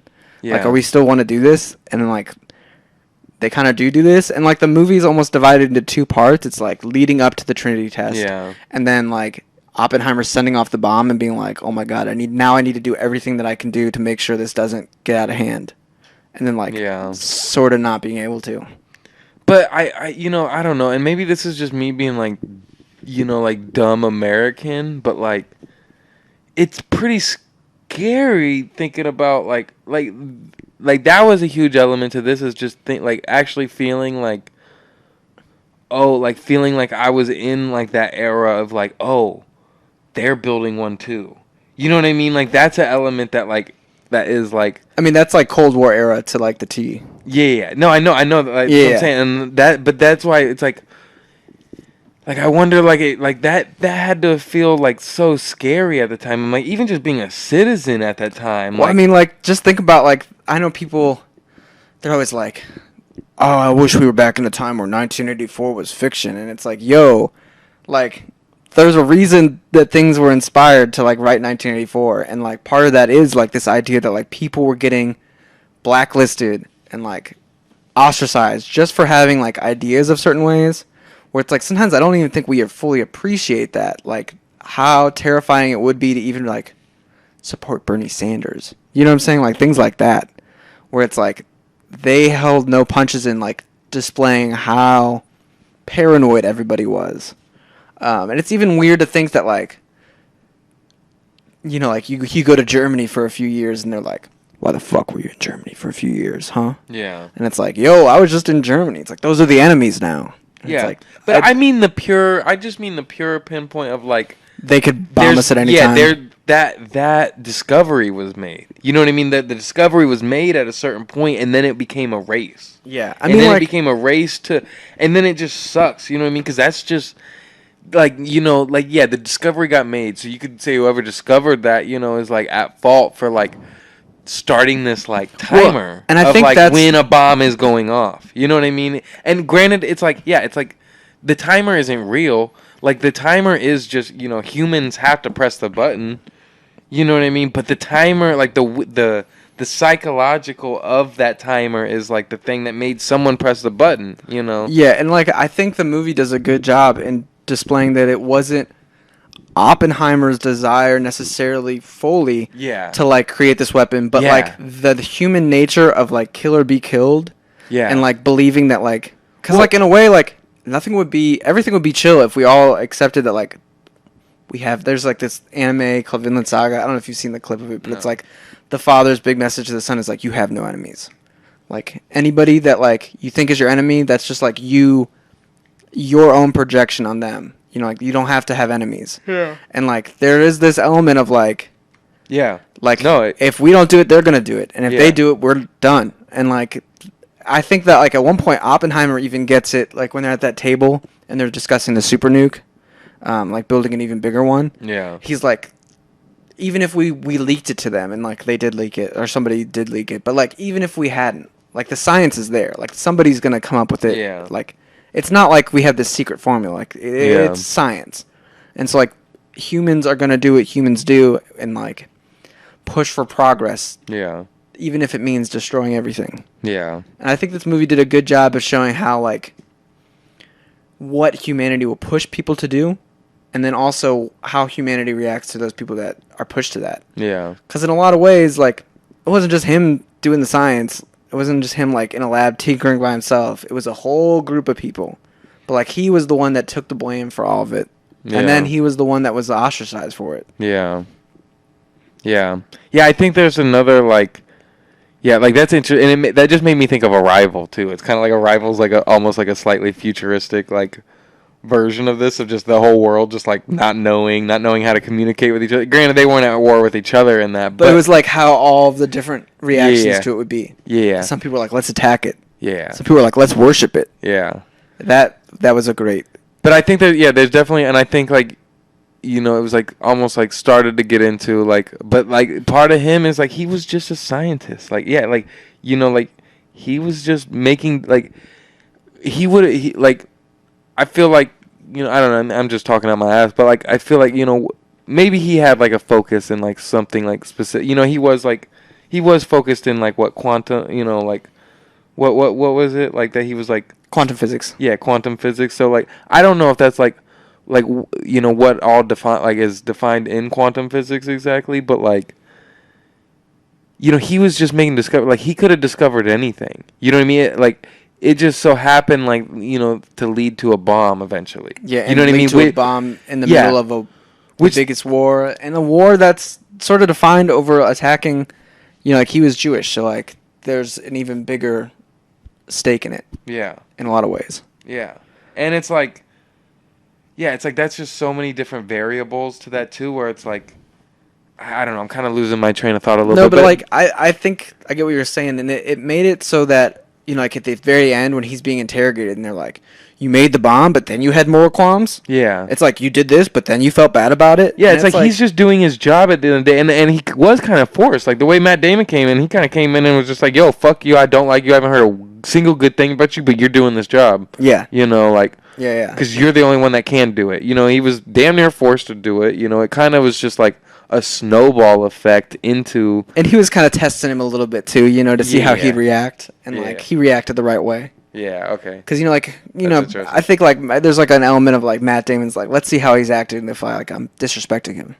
Yeah. It's like he's about to join Dude, the military. Matt Damon was like had a standout performance to me, and granted it's Matt Damon, so Yeah. it's like, you know, he was one of like the big guys in it, but his just one-liners in it were like Yeah. so well placed, and like I really loved at the end, too, like, when everybody's sort of giving their brief on Oppenheimer to that bullshit board, and he's like, let it be no mistake, like, this dude is, like, a fucking hero in a lot of ways. Or, like, Yeah. I have no doubt in his mind, like, his morals.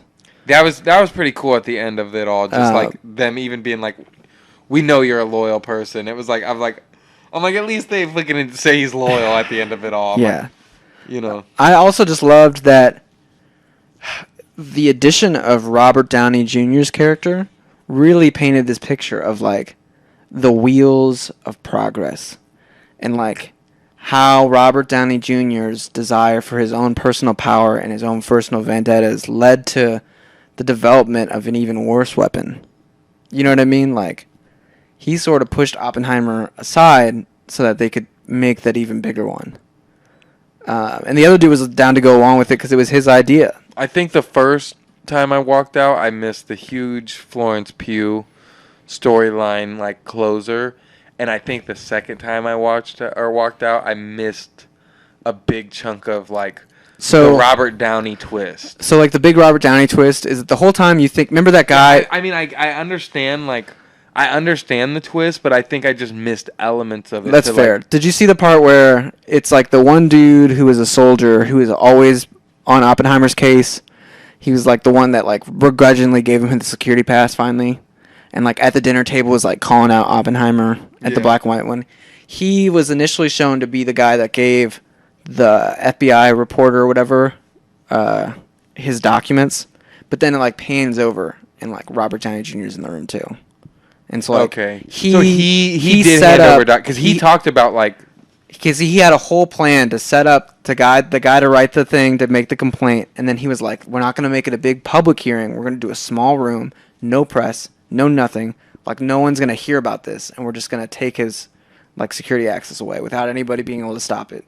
He's like, I'm going to pick the board, I'm going to do all this. And so like he made it seem like it was the other guy that was like the backstabber, but he was actually orchestrating the whole thing. And it was because Oppenheimer embarrassed him at that one thing. The Einstein, yeah. Yeah, and then again at the table. What was that? Well, like he embarrassed him at the one court hearing about isotopes. I didn't really understand what was going on there, but like Oppenheimer like made fun of him in like the court hearing. And then later on, like he was like the thing where he was like, you can make an atomic bomb with a soda bottle if you knew what you were doing. And that's like... See, and it's so well... Like, Robert Downey's casting for that is honestly... Well, because like, you think he's like... even better, yeah. You think he's like stoic and like great, and then all of a sudden you like realize that he's been like a doucher the whole time, and like he's going up for a cabinet position, and it's like, oh shit, he's just like another cog in this machine. And then you get the scientist that kicks his ass, and you're like, yes. And then the bit of Oppenheimer's like personality they show, it's like even like just throughout it all, it's like he's a quick guy, he's a smart guy, he can talk, you know what I mean, like he can fight back, he can be like I can't think of the right word, but he can be like he's a little morally ambiguous, like he's like he floats, but snarky too, and he like floats in gray areas, but he like defends it, but like like he does like cheat on his wife, and he like his wife and him started with an affair, and like he floats with communist ideas and like likes their like concepts but doesn't join. You know what I mean? Like he joins the military but not in the military. Like he like floats through, like he's a scientist but also a politician, but like also like he's a very great character. But I think his like just his snarkiness, particularly like blending with Robert Downey's snarkiness, like makes this story and those characters like, and makes that twist even better for the people that don't like see it coming or don't know the history of it all. And to like see him, especially at the scene where you finally see the stomping and like they're celebrating the bomb, and like he's like, holy shit, like what have I done? That's the accumulation of the whole sound design is to that moment, in a sense, you know what I mean, like not the whole sound design, but I was gonna say like the first, like there's music going nonstop. I feel like nonstop, and then all of a sudden the bomb goes off, the test, and like there's nothing, and that was honestly maybe the quietest I've ever heard a movie theater.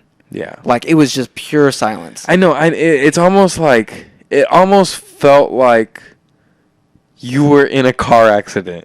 Like it was scary. It felt like it's like, wait, how can a theater be this quiet? It felt like you're in like one of those like, it's like the moment where like you're like tripping, like you're falling. And like you like know you're falling and everything feels like it's in slow motion and like you're waiting for like the thing to happen. It literally felt like you were almost in like a fucking soundproof room, and you're like, whoa, like when you step into like a foamed out room for the first time and you're like, and you're like, is this? You like kind of forget that like there's 300 people. Did you look around? Did you look around? I kind of I was like, what the fuck? Like, wait, like, because then the silence is like 20 seconds, and then all of a sudden it doesn't even hit where you think it's gonna hit, and it's like, boom. You just hear.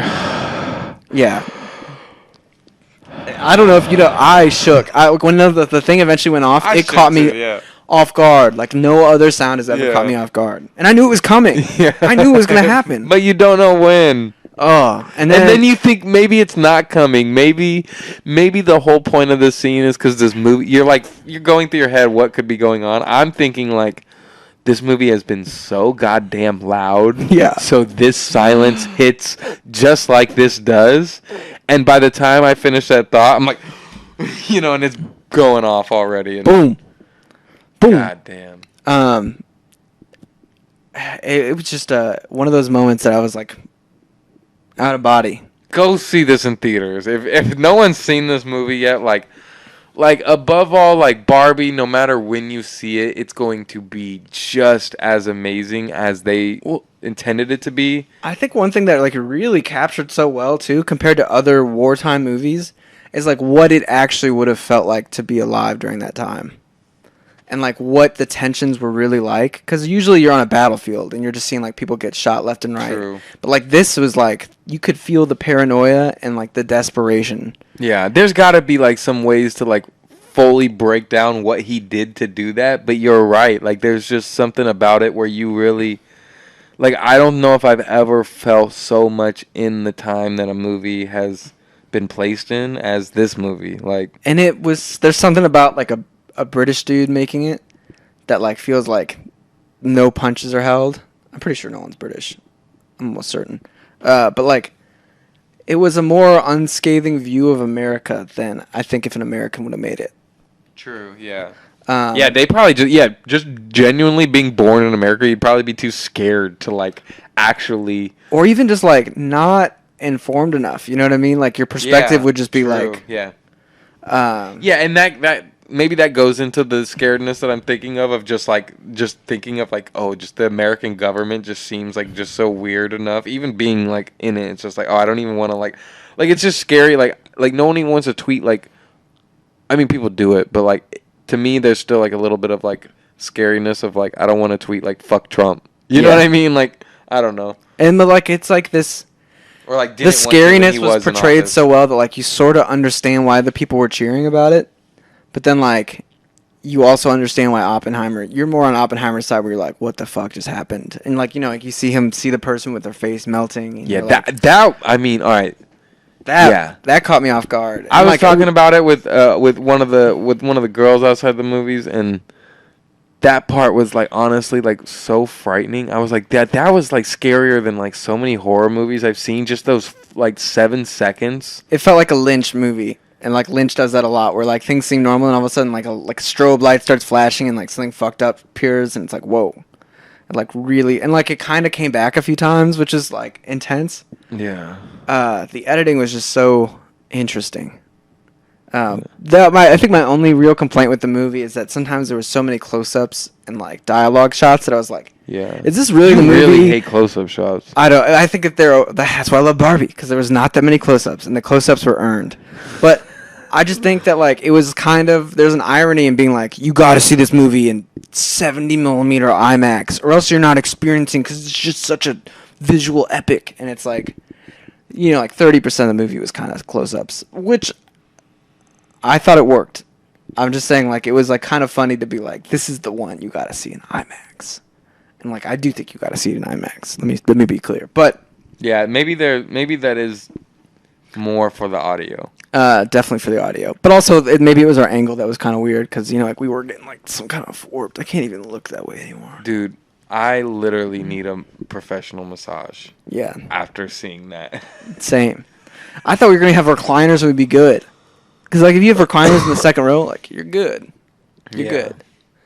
But I thought it was really well done. I really liked the black and white versus the color. I thought that was like an interesting use of like being like, this is what actually happened for sure, but like this is the perspective of Oppenheimer. It's funny how the black and white was the future too, right? Yeah, it was like I think it was mostly court documents and like real things that happened, and like objective what happened. But then the color was like how Oppenheimer, his perspective. That's cool. Yeah. At least that's how I'm dividing it. Yeah, that's pretty cool. Because like we see in black and white him walk up to Albert Einstein, but we don't see what they say, and then we get like this subjective, like this is probably what they were talking about.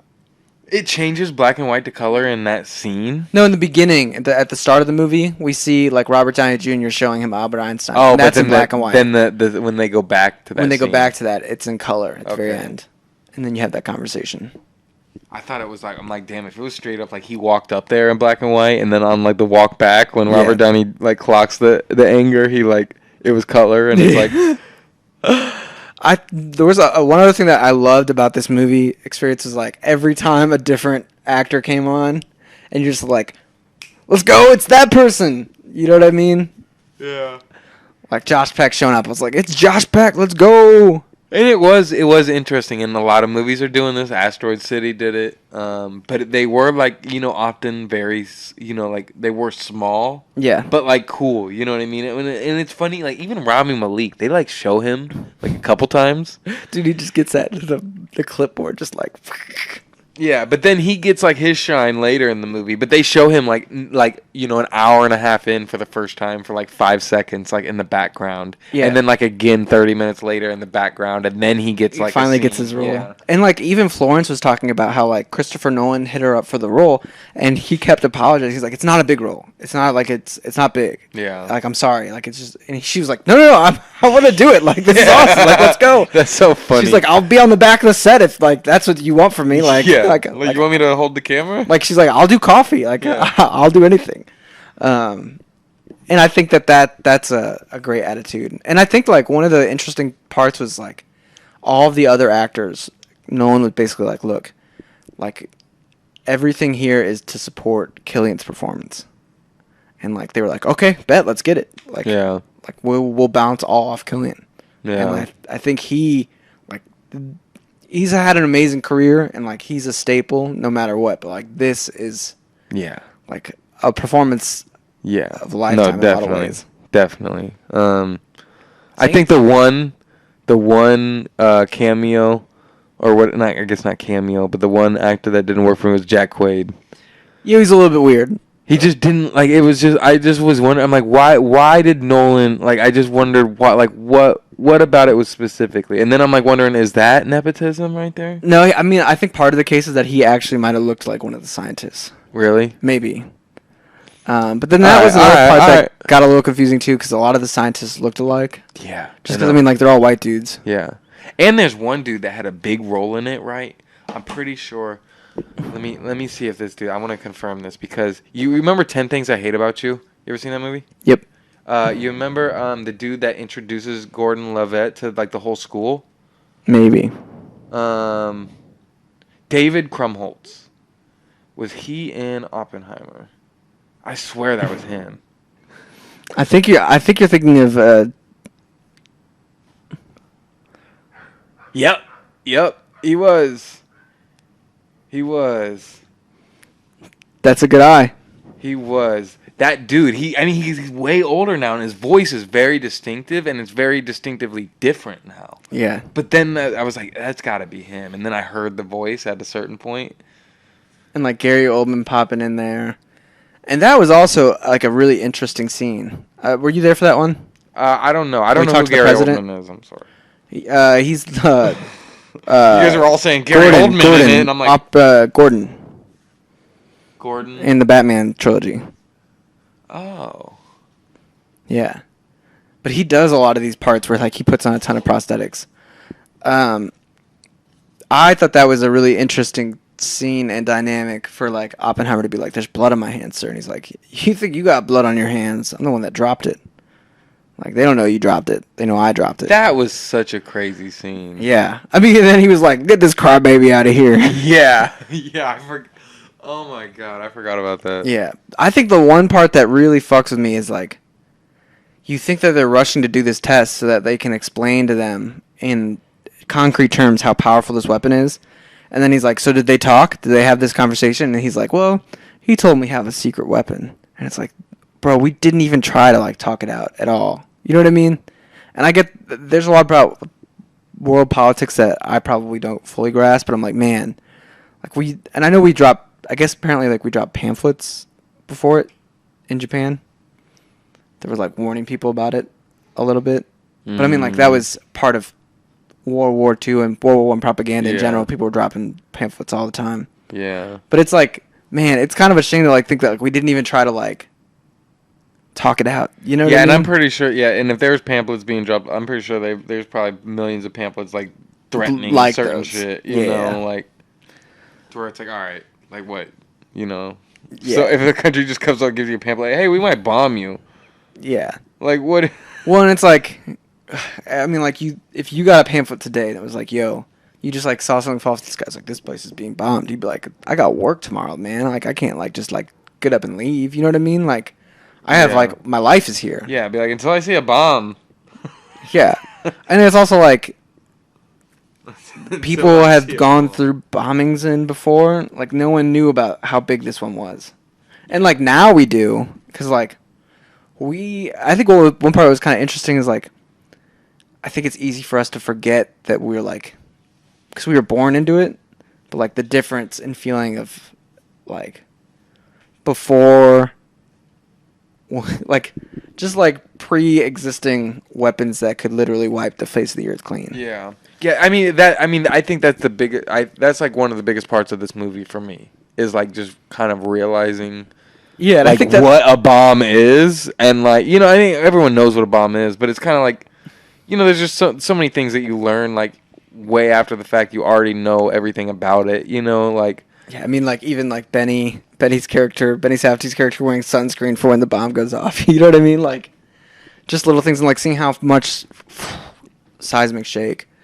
Have you ever seen, like, real explosion videos? Like, I mean, yeah. On, like, YouTube and stuff? yeah, have you seen those, like, how, like, some of those shock waves can be, like, like a nuclear plant blowing up, and then it's, Yes. like, shock waves go, like, for fucking miles, like, that's so insane. Like, that's so scary. And then the movie, yeah. At one point, like, whenever they do, like, the bigger bomb, they're like, we're going to have to get back a little farther.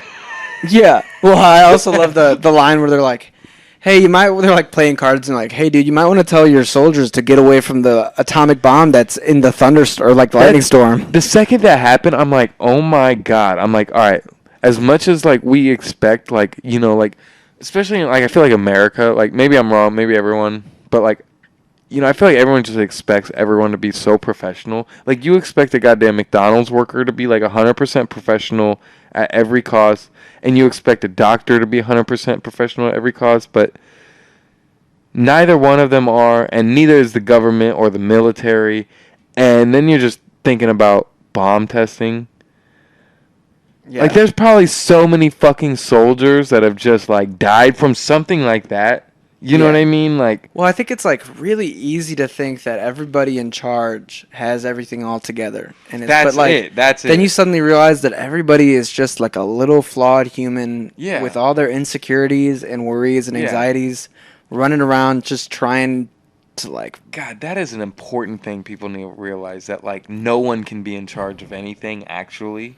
You know what I mean? No one can, and that's, like, another dumb lesson. That's like, all right, you kind of already know that, like, no one's more important than anyone else, but it's like, but when you think about it logistically, as far as, like, someone controlling safety, it's like, versus, like, someone controlling food or so, whatever, like, it's like no one is more capable or granted, there's gonna be some things that it's but like we're like better together, or like we have to be together. Yeah, but also it's like those forces of us all banding together can, like, lead to some like, I don't know, like, the pressures of everybody being worried about a war coming to us is like... I just feel like life is so easy to just be like, oh, you just expect, like, like, at least for me personally, it's like, I expect, like, if someone's in charge of something, that's their responsibility. They got to take care of that. You know what I mean? I don't got to worry about that. But it's like, no matter what, like, no one is actually responsible for anything. And, like, how hard it is to get people to change their minds. Like, once the cat's out of the bag, it's really hard to put the cat back into the bag. Yeah. And, like, if you're, like, the one person out of a group who's, like, not feeling something, and, like, you also are the one person who can see where it's headed. Yeah, you have no power, and that's, like... It's really hard to be like, yo, we gotta fucking change this shit. Yeah, even if you could see the outcome clearly, and, like, and there's still no way to, like, help it. Yeah, I mean, like, it's even, like, an interesting metaphor using communism in that way, where it's like, there are these ideas to make things better, but, like, how do you implement that? And, like, like, there are these ideas to, like, make the war end, but then you implement, you know what I mean? Like, it's like this chain of events of, like, how do you change things without destroying everything? Yeah. And, like, how do you ride this beast that is society without, like, tearing it apart? Yeah. And now it's like, I think we did a really good Barbie review. and I think we did a pretty good Oppenheimer review. But I feel exactly like I feel leaving Oppenheimer right now. Yeah, I get it. feel exactly the same way. And I think that's what makes Oppenheimer effective. Yeah, It's like this giant blockbuster movie that is like one of the more existentially dreadful like things to walk out of. Yeah, that's That's why like when people are gonna ask me like which one did I like more, it's so hard to say. You know what I mean? Because they're both really good. Just like it is hard to say. And that's also what makes Barbenheimer so awesome is that they're like so different. Like the memes are almost perfect. They're so different that you can't compare them. Yet they you have had to see them both together. So there's like this need or this little bit of want to compare them, but like you can't. I saw this TikTok and someone was like, so here's my, I went to Barbenheimer, so here's my review. First thing I want to say is, you know, it's pretty jarring to go out of like a movie that's just about life, death, and like what it means to be alive and like go through an existential crisis and then make that transition into Oppenheimer. I was like, haha, that's a good one. Because there is like some similar shared traits in that. But it is like I said, like we all left Oppenheimer and there was this like understanding of like, yeah, that was heavy. Like let's talk about something else. Yeah. Oh. Yeah. But yeah, you're right. That's what makes that movie what it was. That's what makes it effective. That's what makes it a good movie. Yeah. So it just makes you think about the world we're in, actually. You know what I mean? And that's like stuff that filmmakers say they want to do with everything. That's what every filmmaker says they want to do. You know what I mean? Is make people think about the world. You know what I mean? And that's what a lot, not every filmmaker, but that's what a lot of people like strive to do with art and movies and all that. Yeah. To like take a lesson that you've learned and try to share that with other people. Yeah. And like invoke real change. Exactly. Like, just you know, inspire some kind of learning and thought-provoking thing. You know what I mean? And this actually does it. You know, like in a way. I think both of them do in a way. You know what I mean? Yeah. No, you're right. But I couldn't help but feel like Harry Styles walking. I was walking banana after Oppenheimer. And I'm like, that was just a real movie. A real go to the theater film movie.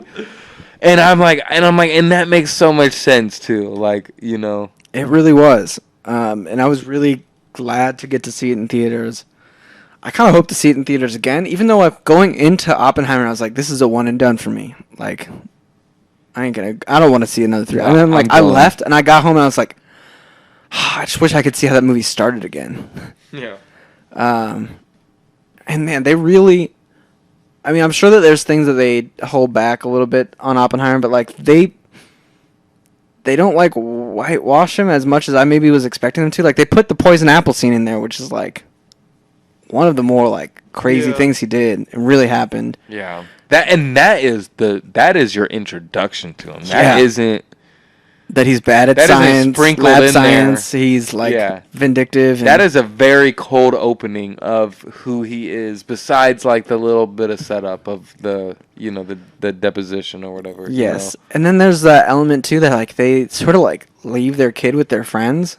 Yeah, that was like he's not painted as like a hero in any means. No, and you know, and people always say that, and I've been wondering about what makes flawed characters so interesting. You know what I mean? I've been wondering about how to like do that as well. You know what I mean? Like, 'cause it's just such like it is fascinating. You know what I mean? And it is what makes, you know, like really, you know, Uncut Gems good. It's what makes Good Time. You know, it's, you know, a lot of these polarizing movies are about flawed characters, and this one is like almost the mecca of that, of like, holy shit, this guy is the definition of polarizing. And it's like, you know, me going into it, like, it's like, all right, I've heard his name before, whatever, like, you know, history, this, you know, whatever. I'm not like, you know, there's some things that I think are very fascinating. There's some things I don't care about.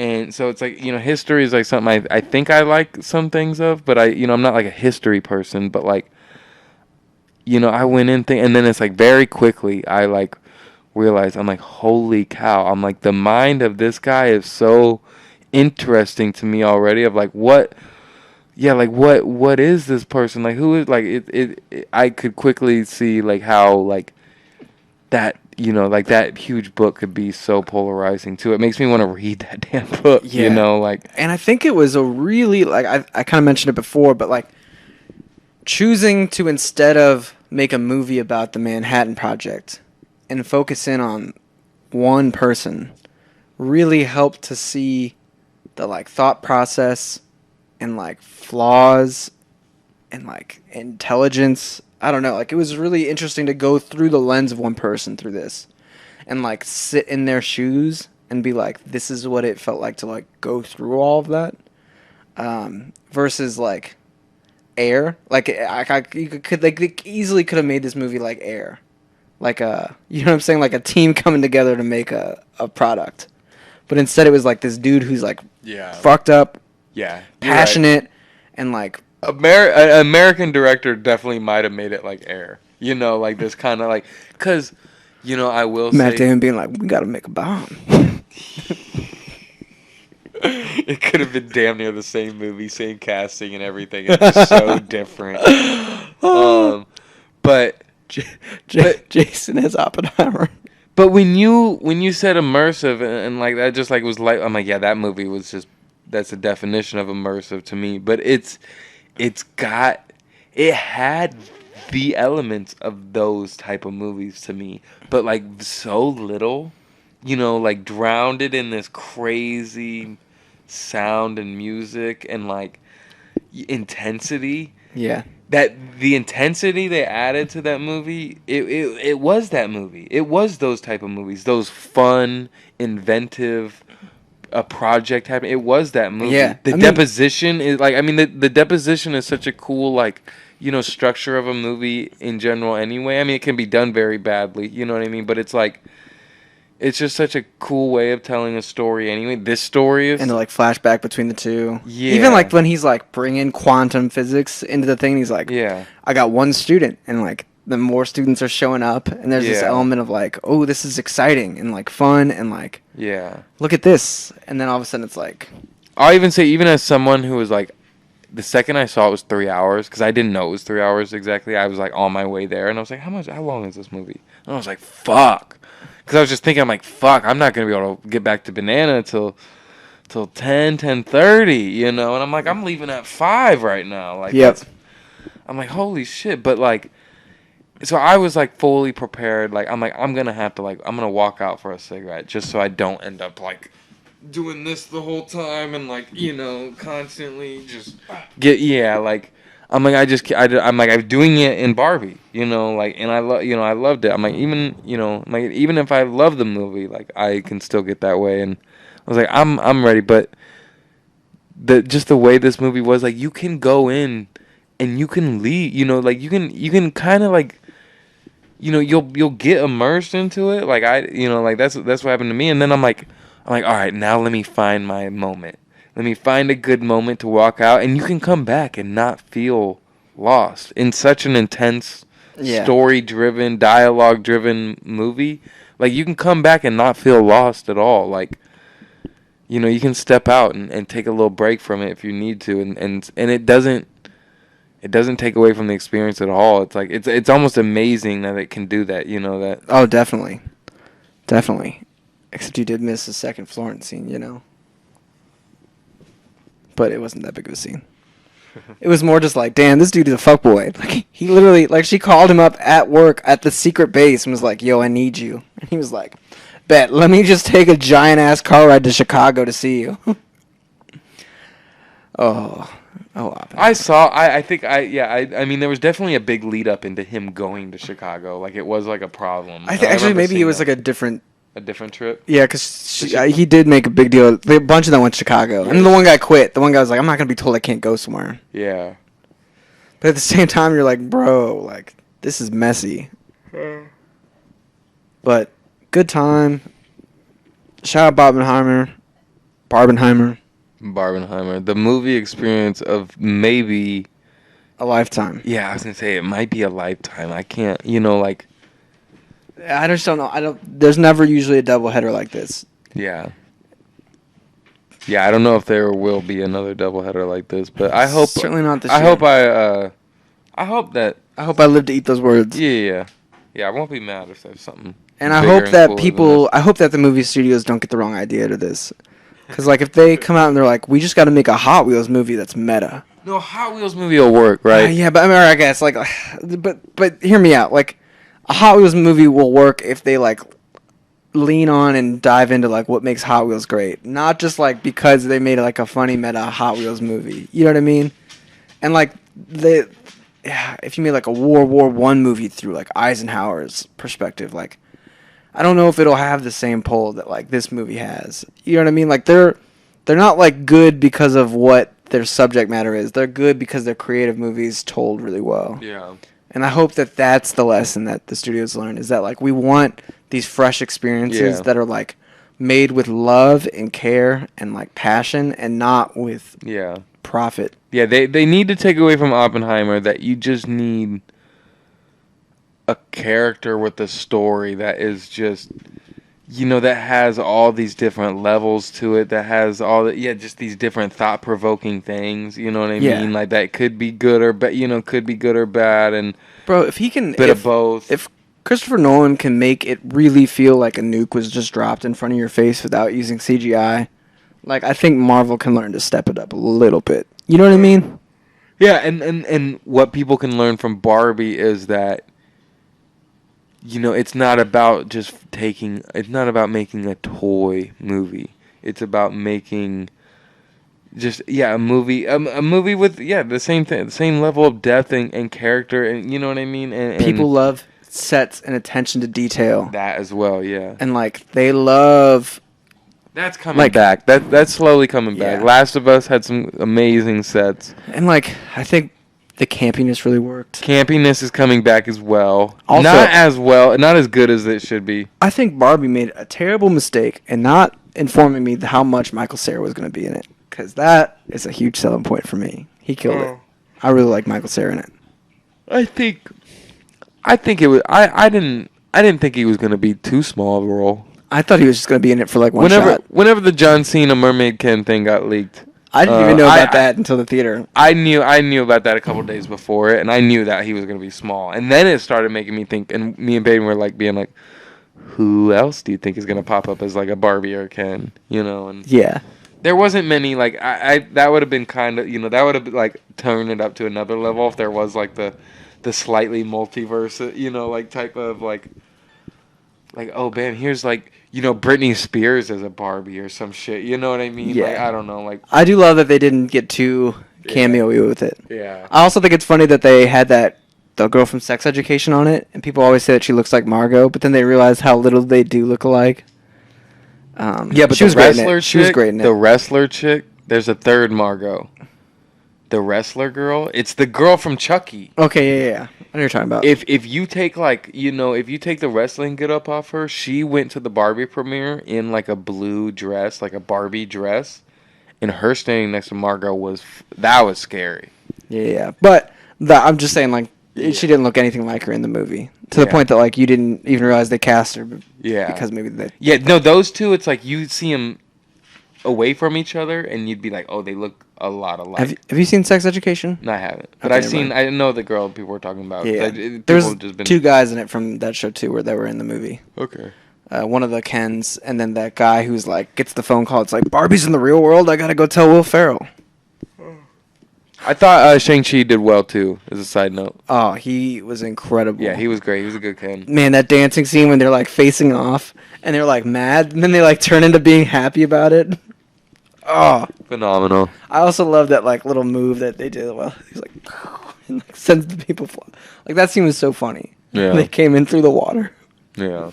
So since we're back on Barbie, what do you rate Barbie? It's like between a 9.5 and a 10. I think it's a 10. Dude, Steve. I think it's a 10 easy. Dude, you fucked it up, man. What? I got so happy earlier. That's why I said don't rate Barbie, because I thought for sure we was going to have 4 10s. It's a 10. You said a 9.5 or a 10. I'm pretty sure it's a 10. All right. Actually. But you're hesitant. Actually, I'm going to give it a Ken. Oh my god, I don't have fucking sound effects. Oh, give me a fucking break, buddy. All right, what do you give Barbie? 10. Okay, yeah. 10 out of 10. And what do you give Oppenheimer? A 10. Yeah, I give it a 10 too. They're both on my They're letterbox. both 10s. On my letterbox, they're both 10s right now. They're both 5 stars. They're both 5 stars. Instant. God, I wonder what those letterbox are looking like. Give me, they're Like, great. They're really good. They're really good. They're both just like, I mean, it's so unlike what the market is right now for a historical, like biopic to like be blasting off as it is. This is Oppenheimer's. It's at a 4.4. Yeah, it hasn't even gotten a 3 or like a. And this is Barbie's. Yeah, they haven't even gotten like 2.5s or 3s. No, they're nothing. And like, if you're gonna compare it to like, let's look Mission Impossible. You know, like, this is a pretty good. Yeah, rating that's too. pretty good. But it's nothing like fucking. That's just it's an everything everywhere type score. Yeah. Good stuff. Honestly, I texted you this last night, but I'm just excited to get to go see it all again. Yeah. Yeah, me too. Yeah, that's great that we can go see 2 movies in the same day, pretty much. I didn't see it in the same day, but 2 movies in the same weekend, and we're both dying to see both of them again. Yep. Like, I'm for sure seeing Barbie again. I'm for sure gonna. I have to see Oppenheimer again. Yeah, if I can carve out the time, I'll see Oppenheimer again. Yeah. Carve out the time. I mean, it's a long one. Yeah. I was at Ronnie's yesterday from like 2 to 10. You know, like. Yeah. But I was ready to go see Barbie again now, but I'm not gonna lie. I had like literally thought about going back in to see Barbie until I was like too tired and wanted to leave. I was like, that's how I'm gonna feel better. But I didn't do that. I went home and I Should just walked in and caught like 30 minutes of it. yeah. Well, man, that's what I thought that some kid was doing when like they were in the seats behind us. I thought someone was like sneaking in for a double feature. All right, can I be real with you? But yeah. I've done that before in a sold out theater. I mean, like, but was it I reserved seating days? No, it was back in the day. It was Django, right? Back in the day, that was fine. You know what I mean? It was Django. Django came out on Christmas one year. I was in Nashville visiting my mom, and my mom was working, and I went to see Django on Christmas Day, and it was this packed theater, and I was like waiting in line, and the movie was like starting in like 15 minutes. And yeah, at that point, I'm like, I didn't even know if I was gonna get in. You know what I mean? Like, and so I just saw that it was just wide open. Like, you literally bought the ticket at the concession stand. Yeah. So I just walked into the theater and I sat down, and then at a certain point, a dude came in with like a light and was like searching the theater, and I just kept watching the movie. Did you get kicked out? And he walked away. Dude, and that's why I was almost like I was feeling a little bit like, you guys got to figure this out now, because once it starts, yeah, you can't like. Yeah, you're not. You know, like, you're everybody's. Yeah, once it starts, you're not doing it. This is gonna ruin our experiences. Gonna Yeah. ruin people behind us, and it all got figured out. But Well, or it's not gonna. It's gonna, like, that person's not seeing the movie and they paid for it. You know what I mean? Like, yeah, and he's like late coming from yeah. work. And I'm like, maybe none of our experiences are ruined, but that's fucked up. You know what I Yeah. mean? Like, you know. When I was a kid, I remember I really wanted to go see Spy Kids, and for some reason it was just like me and my dad that weekend, and when we got there, it was sold out. And we bought tickets to like some dog movie. I can't remember. And It was then like just stood up. And then we just went into the Spy Kids theater and found seats. Fuck yeah. Oh, I wonder if 2 people got hurt. Probably not. I think that back in the day they might have just like sold it to still be like 10 seats left or 5 seats left, or people just didn't go. True. But that's like there's like 5 or 6 Seinfeld episodes where like the plot line is like people trying to like sit together in movie theaters but showing up at the wrong times and not having cell phones. Classics. Yeah. Anyway, Dude, Stevie, you know how like, you and your friend, like, and granted, yeah, like, I know a lot of them now, you know what I mean? So, like, I won't even say like, I feel like I don't want to sound disrespectful of saying you and your friends. Like, yeah. You know, I'm not meaning it like that, but, like, goddamn, y'all can really show up to some movies, man. Like, every time it's like, holy shit, there's 10 people here now? Yeah. Like, Yeah. I just look behind me, or you're like talking to like 6 people behind. You know, it's like, holy shit. It was like when we saw Avatar 2, and like you walked out of the theater and you're like, yeah. oh my god, I didn't even know you guys were here. Yeah, no, like I literally don't even know. Like, you know. It's So like it is funny. Yeah. No, it's But great. I like that too. Yeah. It's fun when you. No, come up I that admire and have like people to come out and talk to. me. I'm selfish. I'm like I'm going Thursday night no matter what. But it's like I'm like wanting to like start like taking the time of like no, let me try to like. And I'm not saying, I don't even know if you're organizing all the time. Like, maybe it's just kind of your guys' thing. You know what I mean? But It's like, usually one person takes the lead. yeah. But I was has to. I was fucking ready. I'm not gonna lie. I was fucking ready to see Barbenheimer all alone, like double-headed solo. Yeah. And it just like so happened that like it all worked out that I could see with all the people I want to see movies with. Yeah. That's dope. I did see. I do like seeing movies alone. Yeah. Oh, Banana Boy. He Our said, director's saying it's time. Yeah, he He's said, saying, wrap it up. Wrap it up. Producer's saying it's time. Yeah. He's saying, what's that? You said follow us at movieclub.com? Banana says to follow us at movieclub.com. He's saying Barbie is the movie of the summer. Whoa. We got some hot takes He's right. from He's Banana. right, man. He's right. He's right. If I had an air horn, it would be going off right now. Choo-choo-choo. He's also making a good point. He's saying it was kind of a shame that there was no Barbie dog and the dog was plastic. There was a toy dog. I know it was a was a plastic Barbie one. dog. It wasn't a real dog. Yeah. He's kind of mad that they didn't have a real dog in it. That's probably the real Barbie dog. It is. My sister has it. Wow. Wow. Shout out Barbie, man. Shout out Barbie. Barbenheimer. Barbenheimer. Yeah, what a weekend. I didn't even mention it. Barbenheimer. Pikmin 4 is out now, too. This isn't a video game podcast. I'll figure out how to... I was trying to like make the sound effect. Oh, man. All right, any final words? Banana? That's a good point. Yeah, That's a good point. I feel you, bro. Hi, buddy. I feel you, bro. Thanks for letting the people know. Hi. Yeah. Oh. Yeah, the pod's All ready to right, be buddy. done. We'll end it. Bum, bum, bum, bum. Yeah. Thank you all for listening. It's been another great episode of Movie Club. Oh, damn, Banana. Maybe even the last episode of Movie Club as you guys know it, If you guys are still listening and you guys are fans, I think we're going to take a little break. We didn't talk about the strike at all. Yeah, we didn't. We probably should have. Yeah. It's okay. But if you're still here and listening, yeah, the strike's happening. Movie Club's going through some changes. And we're going to come back. Going through changes. We're going to come back with the actors stronger than ever. And the writers. Yeah, and the writers, sorry. Just the actors. Yeah. Fuck the writers. No, fuck the actors, honestly, to be real. Just kidding. Fuck the rich actors. The ones that they're trying to say, like, Fuck Tom Cruise. like, you can... Yeah, well, fuck him. But, the ones that they're trying to say, like, the stand-ins that they want to make AI... Like, that is digital slavery right there in its own, like... Yeah. And it, like... I don't know. If we hit a point where we're all... People have to have purpose, you know what I mean? Yeah. That leaves no background actor, like, any room to ever, like, become big again, because then their likeliness is owned by Paramount or whatever already. Not singling out Paramount or anything, but... Yeah. But they're just owned by Paramount or Universal or Sony or whatever. You know what I mean? And it's like... It's some wild So then stuff. if someone gets big, it's like Sony just owns them, and then, like... It's fucked up. Yeah, alright. But, yeah, we'll, Black Mirror. Yeah. Yeah. We'll let you guys all ponder on that. But yeah, everybody, thanks for being Movie Club listeners. And we look forward to having you guys on future endeavors.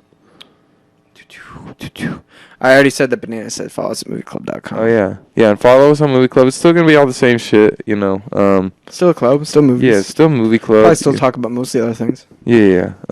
Still gonna be what you guys know, but just a little different. Yeah, so we'll be AI then. Yeah. But yeah. It's a great episode. Good episode, Corey. Glad Great we movies. Barbenheimed it up. Yeah. Barbenheimer. Pickmanheimer. Yeah, you get it. Yeah. But alright, yeah, we can't hit the fucking music. Yeah, there it would be. Bye, everybody. Movie Club. We'll do some class.